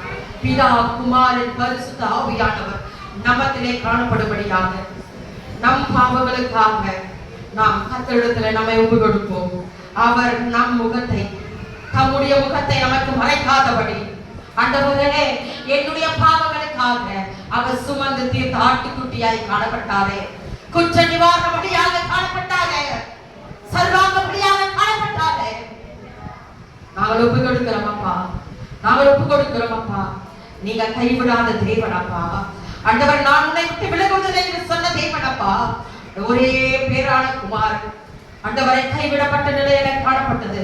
மீண்டுமாக அந்த சூழ்நிலைகளை கொண்டு வராதபடி ஆண்டவரே, எங்கள் பாவங்களை நீங்க மன்னிப்பீராக. ஆமென்ப்பா, ஸ்தோத்திரம். எத்தனையோ பேரு அந்த இடத்துல கைவிட்டாங்க. அதிசயத்தை பார்த்தவர்கள் கைவிட்டாங்க. ஏரோது, பிலாத்து, யூதர்கள், அவர்களுக்காக அவர் அனுப்பப்பட்டார். அதனாலதான் கானானியரை பார்த்து சொன்னாங்க, நாய்க்குட்டிகளுக்கு அந்த அப்பத்தை போட மாட்டேன்னு சொல்லிட்டு மேஜையில இருக்கிற அப்ப துணிக்கைகள். ஆனாலும் அவள் அந்த இடத்துல விசேஷித்தவளாய் காணப்பட்டார். ஒரு தாயின் குணம் அந்த இடத்துல காணப்பட்டது. தன்னுடைய பிள்ளைக்காக அந்த இடத்துல அவமானத்தை ஏற்றுக்கொண்டு தன்னுடைய பிள்ளை விடுதலையாக்கப்பட்டாள். ஹல்லேலூயா. ஒரு தாயானவள் எப்படி இருக்க வேண்டும் என்று கர்த்தர் இந்த வழியை உணர்ந்து இருக்கிறார். நம் தேவனாகிய இயேசு கிறிஸ்துவை மீண்டுமாக பிதா கைவிடாதபடி அவர் திருத்துவத்தின் தேவனாக நம்மோடு கூட நம் கரத்தை பிடிக்கும்படியாக அந்த குமாரனை கையை விட்டாரு. இப்பொழுது பிதா, குமாரன், பரிசுத்த ஆவியானவர் 3 பேரும் சேர்ந்து நம்முடைய கரங்களை பிடிக்கும்படியாக கர்த்தருக்கு கரங்களை உயர்த்துவோமா? ஆராதிக்கும் போது கரங்களை உயர்த்துவதற்கு சொல்வது அதற்குத்தான். ஹல்லேலூயா. பரலோகம் திறக்கப்பட்டிருக்கிறது நம் கரத்தை பிடிக்கும்படியாக. மகனே, நான் உன்னை விட்டு விலகுவதில்லை, உன்னை நான் மேன்மையாக வைப்பேன். இதோ எல்லாம் ஒழிந்து போனது, உன்னை நீதிமானாய் மாற்றிருக்கிறேன். ஹல்லேலூயா. லஹர ஷகரபல குரலயா ரிபர ஷகருபல. உன் அபிஷேகம் உன்னை நீதிமானாய் மாற்றிருக்கிறது. சிலுவையிலே கர்த்தருடைய நீதி விளங்கினது. ஹல்லேலூயா. நன்றி அப்பா. ஒரு தாய் தன் பிள்ளையை பெற்றெடுக்கிறது போல இயேசு கிறிஸ்துவான சிலுவையில நம்மை பெற்றெடுக்கிறார். அதனால தான் அந்த வழியெல்லாம் அவருக்கு பெரிதாக தெரியல. ஹalleluya. நன்றி தகப்பனே. எங்களோடு கூட இடைப்பட்ட ஒவ்வொரு வார்த்தைகளுக்காக ஜெபிக்கிறோம். நீர் வழி நடத்துவீராக. உம்முடைய நாமம் மகிமைப்படுவதாக. உம்முடைய நாமம் பிரஸ்தாபப்படுவதாக. ஆசீர்வதிக்கப்படுங்க. இயேசுவின் மூலம் ஜெபம் கேட்கிறோம் நல்ல பிதாவே. ஆமென்.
ஒவ்வொரு வசனமும் நம்ம வருடம் 7 வாக்கு தியானிக்கும் போது வேத நம்ம சத்தியத்தை நடத்துகிற ஊழியர்கள் பல விதமாக நமக்கு போதிக்கிறார்கள். நம்ம அதிகமாக நிறைய நம்ம தெரிஞ்சிருக்கோம். ஆனாலும் நம்ம என்ன பண்ணுறது, இன்னும் கூட நமக்கு அறியாமல் தான் காணப்படும். இந்த நாளில் தேவன் வேதத்தின் ரகசியத்தை நமக்கு தெரியும்படியாக இந்த நாளில் வெளிப்படுத்த போவதற்காக நன்றியோடு வேலை ஒரு நிமிடம். அன்பின் பரலோக பிதாவே, அப்பா, என் தேவன் இம்மட்டமா எங்களை வழிநின்ற தேவன், இந்த நாளோட தகப்பனே உங்களுடைய சிலுவை தியானத்தை நாங்கள் தியானித்துக் கொள்கிற தகப்பனே, இதோ 5வது வார்த்தையாக தாகமா இருக்கிறேன். அப்பா, எத்தனை தாகம் ஆண்டவரே, அந்த தாகத்தை தீர்க்க எங்களின் வாராஜா தலைகளை போடுறேன். நீ பேசி நல்ல பிதாவே. ஆமென். யோவான் 19:28 அதன் பின்பு எல்லாம் முடிந்தது என்று இயேசு அறிந்து வேத வாக்கியம் நிறைவேறத்தக்கதாக தாகமாய் இருக்கிறேன். தாகமாய் எத்தனை பேர் தாகமா இருக்குது? சரீர தாகம், ஆவிக்குரிய தாகம், சரீர தாகம் இருக்குதா இல்லையா? நம்ம எவ்வளவு தண்ணி குடிச்சாலும் இந்த கோடை காலத்துல நமக்கு தண்ணி தாகம் அதிகமா இருக்கும். மே மாசம், ஜூன் மாதம் வரல, ஏப்ரல் மாதம் இப்பதான் ஆரம்பிச்சு. இந்த நேரத்துல நமக்கு தண்ணி குடிச்சுட்டே இருக்கணும் போல தாகம். இந்த தாகத்தை குறித்து நம்ம பார்க்கும் பொழுது 2 விதமான தாகம், மாம்ச தாகம், ஆவிக்குரிய தாகம். ஆண்டவராகிய இயேசு கிறிஸ்து எந்த தாகத்தை அவரு சொல்றாரு? மாம்ச தாகமா, ஆவிக்குரிய தாகமா? ஆவிக்குரிய தாகம். ஆவிக்குரிய தாகம் தானா? மாம்ச தாகம் இல்லையா? மாம்ச தாகம் இருந்தது. ஏன்னா ஒரு மனிதனாக தான் இருக்கிறாரு. மனிதனாக தேவகுமாரனா இருந்தாலும் அவர் மனிதனாக தான் இந்த பூமியில அவதரித்து மனித பாடுகளை, மனிதன் எப்படியெல்லாம் பாடுகிறாரோ அந்த பாடுகளை அதற்கு மேலாகவே அனுபவித்தார். இந்த சிலுவையில் அறைவதற்கு முன்பாக அவர் அதாவது கெத்செமனே தோட்டத்தில் வந்து பிடிக்கிறாங்க. பிடிச்ச பிறகு அந்த நேரம் முதல் கொண்டு அவரு சாப்பிட்டாரா, தண்ணி குடிச்சாரா, எதுவுமே வேதத்துல சொல்லல. அவர் பஸ்கா பண்டிகையில சீசர்கள் கால்கள்லாம் கழுவி காய்ச்ச ரசத்தையும் அப்பத்தையும் அவர் அந்த இடத்துல இதை நினைவு கூடன்னு சொல்லி சொல்றாரு. இதுதான் நமக்கு அந்த இடத்துல அவர் சாப்பிட்டதான ஒரு ஆதார வசனமா இருக்கு. அதுக்கப்புறம் தண்ணி குடிச்சாரா சாப்பிட்டாரா நமக்கு தெரியாது. இந்த நேரத்துல அவர் அந்த இரவு வேலையில பிடிப்பட்ட முதல் கொண்டு விசாரணை, எத்தனை விசாரணை நடந்தது? 7 விசாரணை நடந்தது. அந்த 7 விசாரணை எதுனா அண்ணாவுடைய வீட்டுல இல்லத்துல, அப்புறம் காய்வாவுடைய இல்லத்துல நடந்தது, கனக சங்கத்துல நடந்தது, பிலாத்துவின் அரண்மனையில, ஏரோதின் அரண்மனை, திரும்ப பிலாத்தின் அரண்மனை, அடுத்தது மகளிர் மன்றம். அந்த மக்கள் மன்றத்துல இத்தனை 7 விசாரிக்கணும். அவர் எப்படி சுத்தி நம்ம இங்கேருந்து இங்க வந்துமே தனிதாக இல்லையா? சின்ன பசங்க கூட அவ்வளோ நேரம் என்ன பண்ணுவாங்க? குடிக்க மாட்டாங்க. எங்களுடைய சும்மா தங்க பையன் அவன் விளையாடும்போது தண்ணி தான். ஆனால் என் வீட்டில் வந்துமே அவன் முதல்ல எங்கே போவான்? தண்ணி தான் குடிப்பான். நான் திட்டுவேன், சும்மா தண்ணி இங்கே தான் வந்து குடிக்காது. அப்போ அந்த தண்ணி தாகன்றது இல்லை, அந்த தண்ணி பார்க்க தாகம் வந்துடும். ஆனால் ஆண்டவராகிய இயேசு கிறிஸ்து அவருடைய தாகத்தோடு இருந்திருப்பாரு. சரீர தாகம் கண்டிப்பா இருந்திருக்கும். அந்த தாகத்திலையும் அவர் சிலுவையில அவரை அடிக்கிறாங்க, ரத்தம் கடைசி ரத்தமும் தண்ணீரும் தான் வெளியே வருது. அந்த சூழ்நிலையில அவர் தாகமா இருக்கிறேன், மாம்ச தாகம் சரீர தாகமும் அவருக்குள்ள இருந்தது. இரண்டாவதாக ஆவிக்குரிய தாகமும் அவருடைய காணப்பட்டது. நம்ம மாம்சத்துல சோர்வடையும் போது கொஞ்ச நாள் நம்ம என்ன ஆயிரும், சோர்ந்து போயிடும். நிறைய நம்ம ஆக்சிடென்ட் ஆன கூட தண்ணி ரத்தம் அதிகமாக போனால் தண்ணி கொடுக்க சொல்லுவாங்க, ஏன்னா அந்த ரத்தம் போகுது. அப்போ ஆண்டவராக இயேசு எவ்வளோ ரத்தம் அவருக்கு போயிடும், அப்போ அவருக்கு தாகம் கண்டிப்பாக இருந்திருக்கும். ஏன்னா மனிதனாக இருந்தால் அந்த தாகத்துல தாகமா இருக்கிற அவரு வேதத்துல நம்ம பார்க்கணும். எத்தனை பேருக்கு தாகத்தை கேட்டாரு, தண்ணி தாகத்தை கேட்டாங்களா? பழைய ஏற்பாட்டை பார்க்கும்போது ஆகாரோட பிள்ளை சாகத்தை காண முடியாம இருக்கும், நீர் விட்ட காண்பிக்கிறாரு. அடுத்ததான் பார்க்கும்போது நிறைய வேதத்துல பழைய ஏற்பாடுல தாகத்தை பத்தி சொல்லும் போது தாகம் அப்படின்னா முதல்ல ஏக்கம், தவிப்பு, எதிர்பார்ப்பு. அதாவது ஏதாவது சரீர தாகத்தோடு மட்டுமில்ல, நமக்கு ஏதாவது வேணும்னாலும் அது ஒரு தாகம் தான். இதை அடையணும், எப்படியாவது நான் அடைச்சணுங்கிறது ஒரு தாகம். அப்போ இப்படிப்பட்ட தாகங்கள் இருக்குது. தண்ணீருக்கான சரீர தாகமா, இல்லாத ஒன்றை பெற்றுக்கொள்வதான தாகமா, ஆத்துமாவுக்கு தேவையான ஆன்மீக தாகம். மூன்று வகையான தாகங்கள் இருக்குது. இதுல வேதத்துல தாகம் அப்படின்னு சொல்லும் போது நான் சொன்ன வண்ணமாக முதல்ல சரீர தாகம், அடுத்தது ஆன்மீக தாகம். இதுல சரீர தாகம் பொது மக்களுக்கு ஏற்பட்டது. எப்படி அப்படின்னா இஸ்ரவேல் ஜனங்கள் வனாந்தரத்துல தண்ணீருக்காக இருக்கும்போது கண்மலைய என்ன சொல்றாங்க, அடிக்க சொல்றாரு. அங்க அவர் தண்ணீர் தாகத்தை தீர்க்கிறாரு. அதே போல அடுத்ததா பார்க்கும்போது அந்த இடத்துல கடைசி நம்ம நிறைய வறண்ட நிலங்களை தான் தண்ணீர் ஊற்றுவா மாற்றுவேன். இப்படி நிறைய தாகங்களை குறித்து சொல்றாரு. பொது மக்களுக்கான தாகத்தை அந்த இடத்துல தீர்க்கிறாரு. அடுத்ததா பார்க்கும்போது தனி மனிதர் யாருக்கு தாகத்தை தீர்த்தாரு? ஆகாரின் பையன் இஸ்மவேலுக்காக. அடுத்தது சிம்சோன் பழைய ஏற்பாடு சிம்சோனுக்கு தன் அவராங்க நீங்க வாசிக்க வேண்டாம். நியாயாதிபதிகள் 15ஆம் அதிகாரம் 18 பார்க்கும்போது சிம்சோனின் தாகம், அந்த சிம்சோனின் தாகத்தை அந்த இடத்துல தீர்க்கிறாரு. அவர் சொல்ற நான் செத்துருவேனே அந்த இடத்துல சொல்லும் போது சிம்சோனின் தாகத்தை தீர்க்கிறாரு. பூமியின் தாகம் சொல்லும் போது வறண்ட நிலங்களெல்லாம் நீருக்காக அங்க பூமியின் தாகம் இருக்குது. அடுத்ததா உயிர்களின் தாகம், காட்டு கழுதையின் தாகத்தை தீர்க்கிற. சங்கீதம் 104:11 காட்டு கழுதைகள் தாகத்தை தீர்க்கும் அப்படின்னு சொல்லி உயிர்களுடைய தாகத்தை தீர்க்கிற ஆண்டவராக காணப்படுறார். பழைய ஏற்பாட்டுல இவங்க நம்ம சரீர தாகம், ஆன்மீக தாகம் தாவீது என்ன சொல்ற? சங்கீதம் 42:2 மட்டும் வாசிங்க. 42:2 என் ஆத்துமா தேவன் மேல், ஜீவனுள்ள தேவன் மேலே தாகமா இருக்கிறது. ஆத்துமா தேவன் ஜீவனுள்ள தேவன் மேல் தாகமா இருக்கிறது. ஆத்தும தாகம் ஜீவனுள்ள தேவன் மேல். நம்ம சரீர தாகமா காணப்பட்டால் இப்போது நாம் வந்திருப்பதே தேவ வார்த்தையை கேட்பதற்குரிய தாகமா இருக்கிறீங்களா? சரீர தாகம் இல்லை, ஆவிக்குரிய தாகமா இருக்கும்போது நாம எப்படி இருப்போம்? வாஞ்சையோடு இருப்போம். எப்படி தாவீது வாஞ்சையோடு இருந்தாரோ அதே வாஞ்சை நம்மிடையே காணப்பட வேண்டும். 63:1 அதே ஆத்தும தாகம், தாவீதுடைய தாகம் ஆத்தும தாகமா காணப்படுது. நம்மிடையே அப்படிப்பட்ட ஆத்தும தாகம் இருக்கிறதா? இந்த இடத்துல பார்க்கும்போது புதிய பாட்டுல சமாரியா ஸ்திரீயின் தாகம், அவ அவளுடைய தனிப்பட்ட தாகம், அவளுடைய சரீர தாகத்துக்காக எங்க வராங்க? சமாரியா தினத்தண்டைக்கு வராங்க. அங்க தண்ணீர் கொடுக்க வரணும், எடுக்க குடத்தோட வராங்க. இங்க நடு வேலையில மத்திய வேலையில வராங்க, யாரும் இல்லாத நேரத்தில் வராங்க. ஆண்டவராக இயேசு எல்லா சிசுகளோடு வரும்போது இளைப்பாறத்தக்கதாக அவர் சோர்ந்து தண்ணீர் தாகத்துக்கு தா அப்படின்னு சொல்லி யாரை கேட்கிறாரு? இப்போ சமாரியா ஸ்திரீயை கேட்கிறாரு தண்ணீர் தாகத்துக்கு தான்னு சொல்லி.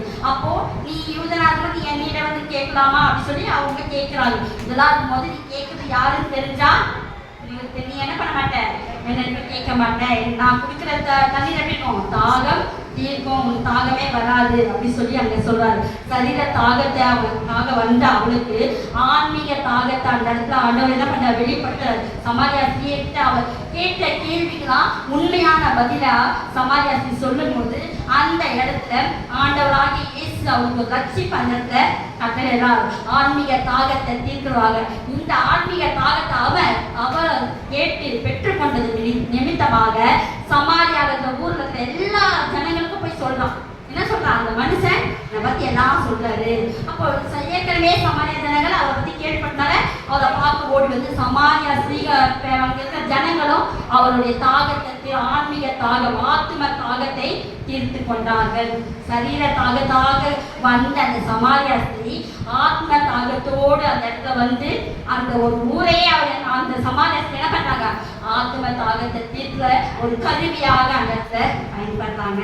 நாம எப்படி இருக்கிறோம்? சரீர தாகத்தையே நம்ம தீர்க்க மாட்டோம். யாராவது உண்மையாக தண்ணி கொடுத்து நம்ம பயப்படுவோம். இப்போ நான் என் பிள்ளைங்க எங்க வீட்டுல முன்னாடி சொல்லிடுவது, அம்மா கேட்டு திறக்காத, பக்கத்துல எங்க அம்மா இருக்கிறாங்க, கேட்டு திறக்காத, கூட்டி வை, யார் வந்தாலும் அமைச்சிட்டு போக சொல்றோம். ஏன்னா ஒரு பயம், நமக்கு தண்ணி கொடுக்க நம்ம யாரோ அப்படின்னு நம்ம பயப்படுவோம் தாகத்துக்கு. ஆனால் நான் தாகமா இருந்தேனே தண்ணி கொடுத்தியா கேட்கிறாரு. ஒரு இடத்துல தாகமா இருந்தா நீ தண்ணி கொடுத்தீங்க. நம்ம தாகத்துக்கு தண்ணி தருகிறவராக யாரெல்லாம் நம்ம ஆத்மாக்காக ஏங்கி கொண்டு அந்த தாகத்தை தீர்க்கிறவராக நாம் காணப்பட வேண்டும். இந்த நாள்ல இயேசுவின் தாகம் எதுக்காக தாகம்னா நிறைவேறத்தக்கதாக, வேத வாக்கியம் நிறைவேறத்தக்கதாக அவர் என்ன சொல்றாரு அந்த இடத்துல, தாகமா இருக்கிறேன். இந்த வார்த்தையில பார்க்கும் 3 வார்த்தைகள், அதாவது இந்த வசனத்தை படிக்கும் பொழுது அதன் பின்பு எல்லாம் முடிந்தது என்று இயேசு அறிந்து, அதன் பின்பு எல்லாம் முடிந்தது என்று இயேசு அறிந்து, இந்த 3 வார்த்தைகள் வேத வாக்கியம் நிறைவேற, அதன் பின்பு எல்லாம் முடிந்தது என்று அறிந்து வேத வாக்கியம் நிறைவேற. இந்த அதன் பின்புனா 3 வார்த்தைகள் நம்ம பேசினாங்க இல்லையா, மன்னிப்பு, ரட்சிப்பு, அரவணைப்பு. இந்த 3 வார்த்தையும் தேவன் மீட்பு பணிக்காக அந்த இடத்துல செய்து முடிக்கிறார். அதுதான் அங்க, அதாவது ஒரு தாய்க்கு செய்ய வேண்டிய கடமையாக அந்த இடத்துல அவர் செய்த அந்த தாகம், அதை முடிச்சுட்டேன். என்னுடைய நான் யாரெல்லாம் எனக்கு தீமை அவளை நான் மன்னிச்சுட்டேன். அடுத்தது ஒருத்தர் ரட்சிப்பு கேட்டேன், அந்த ரட்சிப்பை நான் கொடுத்துட்டேன். அடுத்தது என் தாய்க்கு நான் என்ன பண்ணிட்டேன், அன்பை கொடுத்துட்டேன். அவங்களுக்கு தேவை, ஏன்னா அவங்க எப்படி இருந்தாலும் அவங்க பிள்ளைங்க இருக்கிறாங்க, மரியாதைக்கு பிள்ளைங்க இருக்கிறாங்க. ஆனாலும் முதல் இவர் தான் இல்லையா, இவர் இருக்கிறதுனால இவர் தன்னுடைய கடமை, பிள்ளைக்குரிய கடமை அந்த இடத்துல அவரு நிறைவேற்றுகிறார். நிறைவேறத்தக்கதாக அது நிறைவேற்றி 3 வார்த்தைகள் அவருக்கு முடிஞ்சிச்சு. அந்த தாகத்தை அவர் தீர்த்தார். ஆனாலும் தாகமா இருக்கிற ஆத்தும தாகம் இன்னும் எவ்வளோ பேருக்கு ஜனங்களெல்லாம் இன்னும் தன்னை ஏற்றுக்கலையே அப்படின்னு ஒரு ஆத்தும தாகம் அவருடைய காணப்பட்டது. அந்த தாகத்தின் நிமித்தமாக பிதாவின் சித்தத்துக்கு அந்த இடத்துல மத்திய 26:39 பிதாவின் சித்தத்துக்கு ஒப்பு கொடுக்கிறார். தாய்க்கு என்னெல்லாம் செய்வார் அதை செய்யறாரு. பிதாவின் சித்தத்துக்கு ஒப்பு கொடுத்து வசனங்களை நிறைவேற்ற வேண்டும். நிறைவேற்றிய பின்பு அப்படின்னா அதன் பின்பு நான் எல்லாத்தையும் முடிச்சுட்டேன், பிதா சொல்ற மாதிரி தாய் தாப்புல கன பண்ணேன், பிதா மன்னிச்சேன், நாம ரட்சிப்பேன், இந்த உலகத்துக்கு எதுக்கு வந்துடும் அதெல்லாம் நான் என்ன பண்ணேன் செஞ்சுட்டேன், வேத வாக்கியம் நிறைவேற்ற செஞ்சுட்டேன். இப்ப நான் தாகமா இருக்கிறேன். எதுக்காக தாகமா இருக்கிறேன்? தாயின் காலத்தில் செய்ய எல்லாம் செய்து முடித்தால் வேத வாக்கியம் நிறைவேறத்தக்கதாக. தாவீதின் சரீர தாகம் வந்தது, அவருடைய ஆத்ம தாகமும் இருந்தது. நாம ஒரு சுவிசேஷ வசனம், அதாவது யூதருக்கு முதல் எழுதப்பட்டான். சுவிசேஷ வசனம் வந்து யாருக்கு எழுதவா? யூதருக்கு எழுதப்பட்டான்.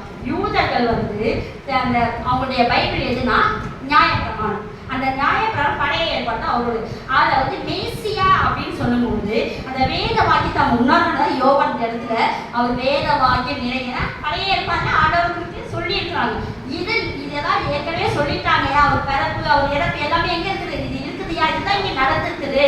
அதெல்லாம் வேத வாக்கியம் நிறைவேறத்தக்கதாக தாகமா இருக்கிறேன். ஒரு பாடுகளின் தாகம், ஒரு அன்பின் தாகம் நிறைய அவர்களுக்கு காணப்பட்டது. அந்த ஆத்ம தாகத்துலதான் நமக்கு என்ன சொல்ற, நீதியின் மேல் பசி தாகம் உள்ளவர்கள் பாக்கியவான்கள். அப்போ நீதியின் மேல் பசி, நீதினா என்னது? நியாயம். இன்னும் கேட்டா நம்ம நன்மை, நன்மை செய்யத்தக்கவன் பூமியிலே இல்ல, பூமியில இல்ல இல்லையா? அந்த நன்மை செய்யலையே, இன்னும் இருக்கிறாங்களே, தீமையானதை செய்து கொண்டிருக்கிறாங்களே அப்படின்ற தாகம் தான் அவருக்கே காணப்பட்டது. நான் இவ்வளவு பாடுகள் பட்டு, இவ்வளவு சரீர உபாதைப்பட்டு, இவ்வளவு தாகத்தோடு இருந்தோம், இவர்கள் என்ன பண்ண இன்னும் அறியலையே அப்படின்ற தாகம். நீதியின் பசி தாகம் உள்ளவர்கள் பாக்கியவான்கள், திருப்தி அடைவார்கள். சமாரியா பெண் எப்படி தன்னுடைய தாகத்தை தீர்க்க வந்தாங்களோ அவங்க நித்திய தாகத்தை தீர்த்து கொண்டாங்க. அந்த நித்திய தாகம் நம்மிலேயே காணப்படுகிறதா? எத்தனையோ வேத வசனம் நம்ம கேட்கிறோம், தாகம் நம்மிலேயே இருக்கிறதா? இல்ல. நம்மளே இன்னும் அந்த தாகம்னா என்ன? இன்னுமா மன்னிக்கிறோமா? இல்ல. மன்னிப்பு என்ற தாகம் நம்மிலேயே காணப்படல. ஒரு சின்னதான நம்ம என்ன பண்ணாம எப்படி நம்ம என்ன ஏன் இப்படி சொல்லிட்டாங்க, அந்த கோபம் நமக்கே காணல. என்ன நம்ம என்ன சொல்றோம்? நானும் மனுஷி தானே. ஆண்டவரும் மனுஷனாதான் இருந்தார். சிலுவை தொங்குற வரைக்கும் அவர் ஜீவன் இருக்கிற வரைக்கும் ஒரு மனிதனாதான் இருந்திருக்கிறார். தேவகுமாராக மனிதனுடைய அவரு நமக்காக இருக்கும்போது அவரை கூட நாம் மாற வேண்டுமானால் நம்மளால முடிந்த ஒரு சில நேரங்களாவது மற்றவர்கள் பார்வைக்கு சகோதரி சொன்னோமா நாம் சாட்சி நம்மளே காணப்பட வேண்டும். நம்ம இங்கிருந்து போய் அப்படி வெளியே போனதுமே நம்ம சாட்சி போயிருக்கு இல்லையா? அந்த நம்ம பொறுமை, ஒரு பொறுமையா இருந்தாரு. காரி துப்புனா நம்மளாம் இருப்போமா? சும்மா இருப்போமா? எனக்கு சும்மா நான் நார்மலா சொல்றேன், என் பொண்ணு சும்மா வரும்போதே ஒரு எச்சையோ ஒரு ஏதோ தண்ணி அப்படி என் மேல பற்றாவும் நான் கோவப்படுவேன். மேல தண்ணி தெளிச்சிட்டியா? அது நமக்குள்ள அந்த கோபம் இருக்குது. நம்மளால என்ன பண்ண முடியல? வசனத்தை தெரிந்தாலும் அந்த பொறுமை நம்மிடையே காணப்படும். இந்த நாள் அதிகமா உண்மையாவே இத்தனை வருடத்துல நம்ம பேசுற ஒவ்வொரு வார்த்தையும் புதிய அந்த தலைப்புல பார்க்கும்போது வேதத்தை ஆராயும்போது உண்மையாவே நிறைய நம்ம கற்றுக்க வேண்டியது இருக்குது. அதை கற்றுக்கொண்டு நம்ம நடைமுறையில செயல்படுத்துவதாக காணப்பட வேண்டும். இந்த தாகத்தை நம்ம தீர்த்துவதாக சமாரிய ஸ்திரீ போல நாமும் ஒரு பாவியா இருந்திருக்கிற ஆனாலும் ஒரு கூட்ட ஜனத்தையே ஆண்டவருக்காக அழைத்தப்படுத்தப்பட்டவராக. ஆனா அந்த ஜனங்க சொல்ல உன்னால இல்லை, நீ சொன்னதுனால நாங்க இல்லை, அவரை பத்தி எனக்கு தெரிய வேண்டியதான். கடைசியில இப்படிதான் நம்ம இருப்போம். முன்னாடி நான் வர சர்ச்சைக்கு எனக்கு அப்படின்னு பரவாயில்ல, நம்மள அப்படி நம்ம யாரும் நம்மளை அவமானமா சொன்னா கூட அதை பத்தி நமக்கு கவலை இல்லை. நாம ஆண்டவர் அவங்க தெரிஞ்சுக்கிறாங்களா, அவங்க முழு மனதோடு இருக்கிறாங்களா, அந்த தாகம் நம்மிலேயே காணப்பட வேண்டும். ஆண்டவராகிய இயேசு கிறிஸ்து பொறுமையோடு இருப்பது போல நாம் பொறுமையை கடைபிடித்தாக காணப்பட வேண்டும். இது 5ஆம் வார்த்தை சுருக்கம். ஏன்னா கடைசி நேரத்தில் வந்ததுனால நிறைய வசனங்கள் இருந்தது, சுருக்கிட்டேன், எல்லாமே சொல்லிட்டேன். ஆண்டவர் தாகமா இருந்தா தாகத்தை தீர்க்க சொல்கிறார். இந்த 3 நம்ம நினைவில் கூர்ந்து நாம் தாகத்தை தீர்க்கிறதாக சரீர தாகத்தையும் தீர்க்க வேண்டும், ஆத்ம தாகத்தை தீர்க்க வேண்டும் என்று இந்த 4 வேத வசனத்தை நாம் செபிப்போம். ஒரு விஷயம் கிரேக்க மொழியில என்ன சொல்லிருக்காங்கன்னா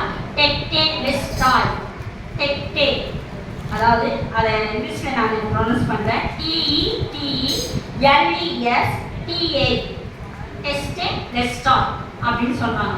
அப்படின்னா என்ன அப்படி கிரேக்க மொழியில அது முடிந்ததுன்றது தான் ஆண்டவர் சொல்றாங்க.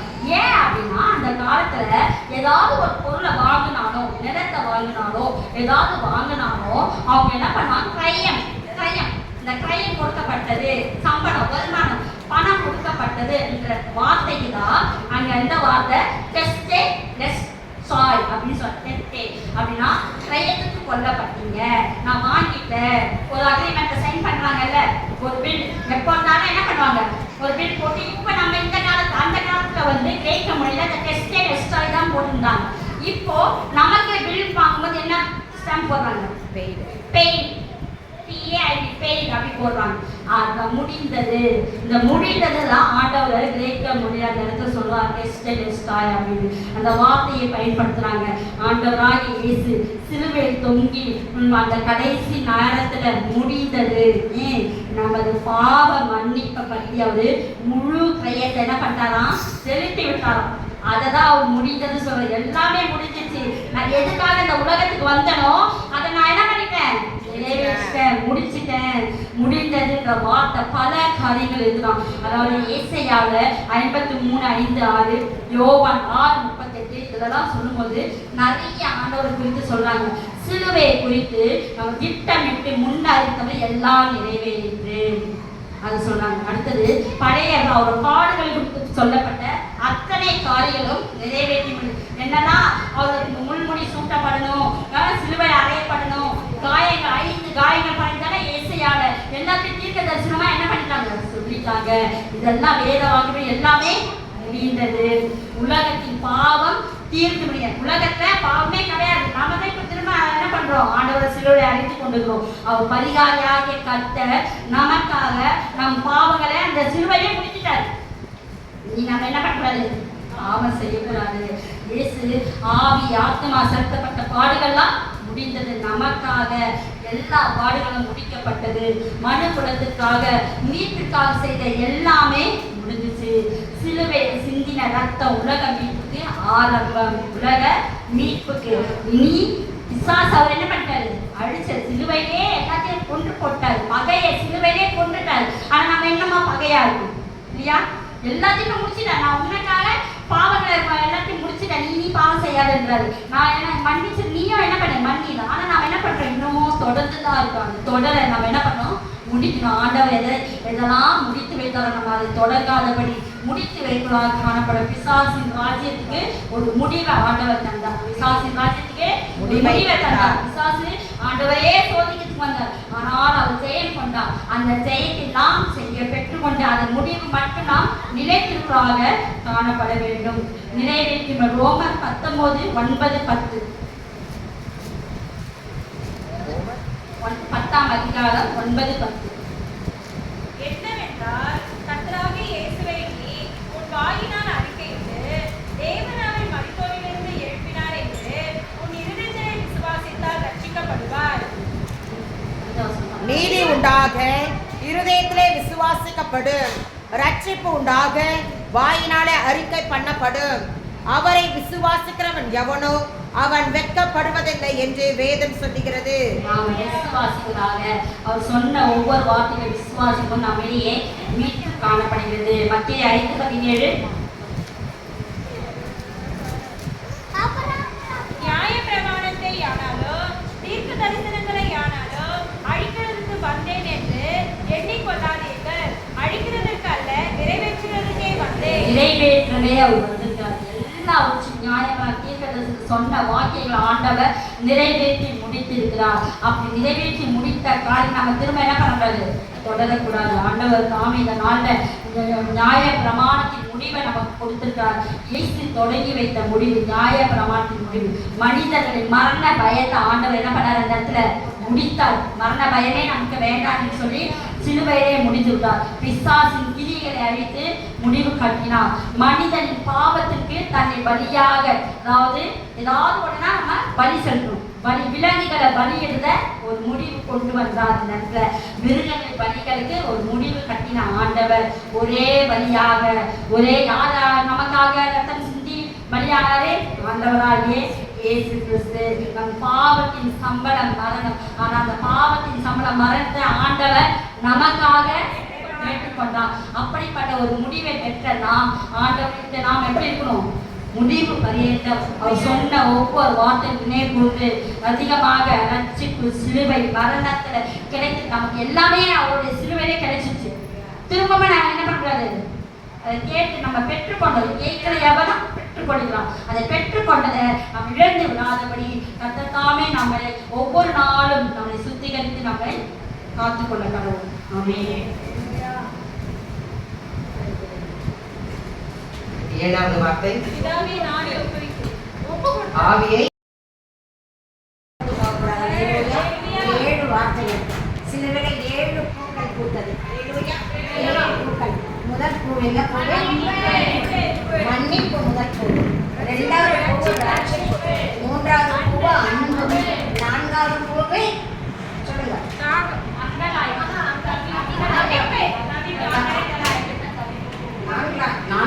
பூ 5வது கடைப்பு. 6வது முடிப்பு.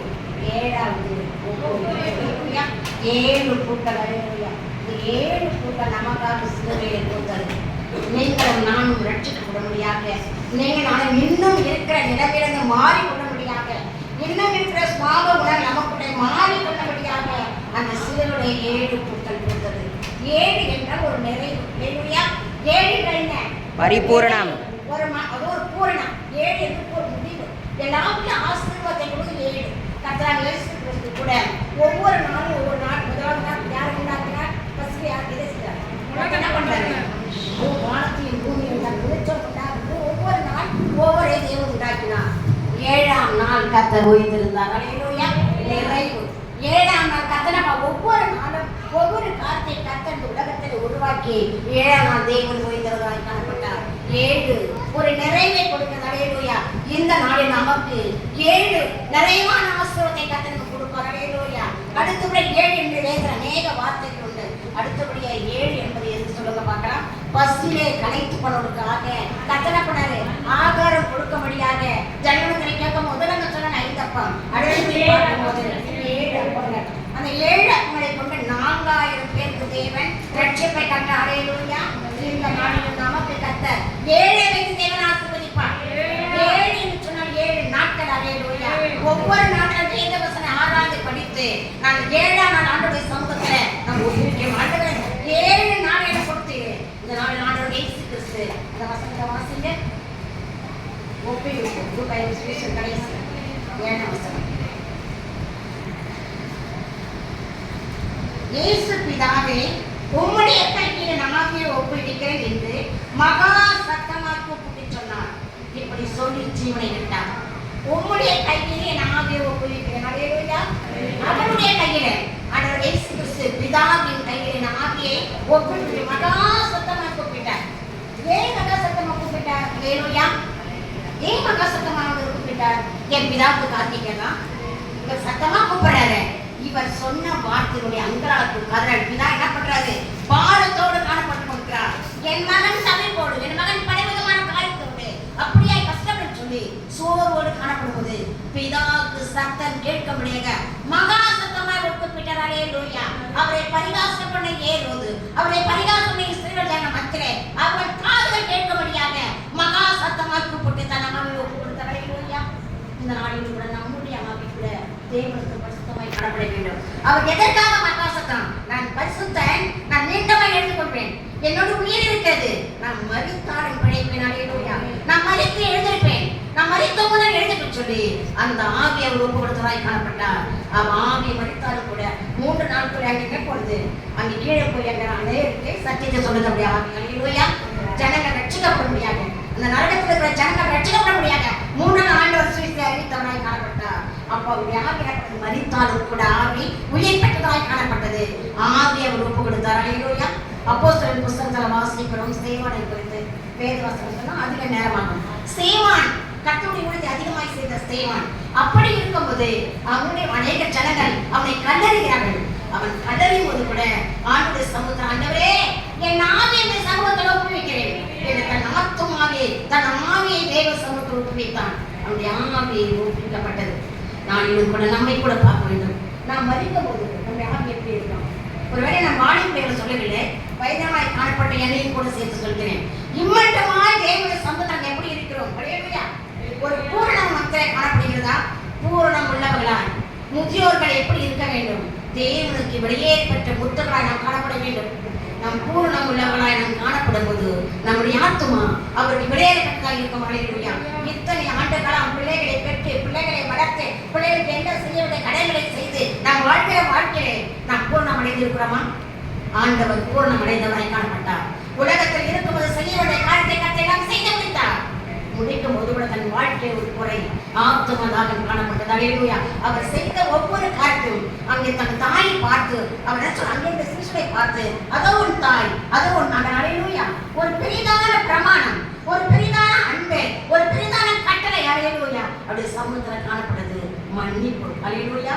இந்த வார்த்தைகளாம் 10 நாள் தியானத்துல நான் எல்லாருமே சொல்லியிருக்கேன். அல்லேலூயா. சொல்லுதான 7 வார்த்தைகளும் கல்வாரி பாடம் அனைத்துமே 10 நாள் தியான ஜபத்தில் உங்களுக்கு சொல்லியிருப்பேன், நினைவிருக்கலாம். அல்லேலூயா. இந்த நாளிலும் கூட இந்த 7 என்று சொல்லும்போது அடுத்த யோசுவா சொல்கிறான். 7 நாட்கள் அறிவிக்கிறான் யோசுவா. 7 நாள் அந்த எரிவச்ச தொற்று வரும்படியாக அவன் நாட்களை அமைக்கிறான். 7 கோள்கள், 7 கொம்பை வைக்கிறான். 7 ஆசாரனை அமைக்கிறான். அல்லேலூயா. அதை சுற்றி வரும்படியாக 7 ஆசாரங்கள், 7 கொம்புகள். கொம்புகள் சுடப்படுவது அங்கே கையெழுத்து விட்டு அபிஷேகம் பண்ண முடியாது. அல்லேலூயா. கொம்பின் அபிஷேகம் நமக்கு உயர்ந்தது. அல்லேலூயா. அந்த கொம்பு தைலத்தின் அபிஷேகம் குறைவு, ஆனால் கொம்பின் அபிஷேகத்தை பெறும்போது தேவனுக்குள்ள பிரகாசிக்க முடியும். அல்லேலூயா. இந்த நாளிலும் கூட 7 பூரணம், 7 ஆசாரனை அமைத்தான். அல்லேலூயா. 7 முறை சுற்றி வரும்படியாய் அந்த எரியில் சுற்ற முட்டதனை கிடைத்தது. இந்த நாளிலும் கூட ஒரு நிறைவான ஆசீர்வாதம். 6 வார்த்தைகளை கேட்டு இந்த 7வது வார்த்தை நிறைவேற்ற வேண்டும். 6 கேட்ட வசனங்களும் 6 வார்த்தைகளும் நமக்குள்ளே அனல் முட்டி எழுத வேண்டும். அபிஷேகத்தின் தைலம் இந்த எரிய வேண்டும். இந்த ஆண்டவர் நம்மை பார்த்து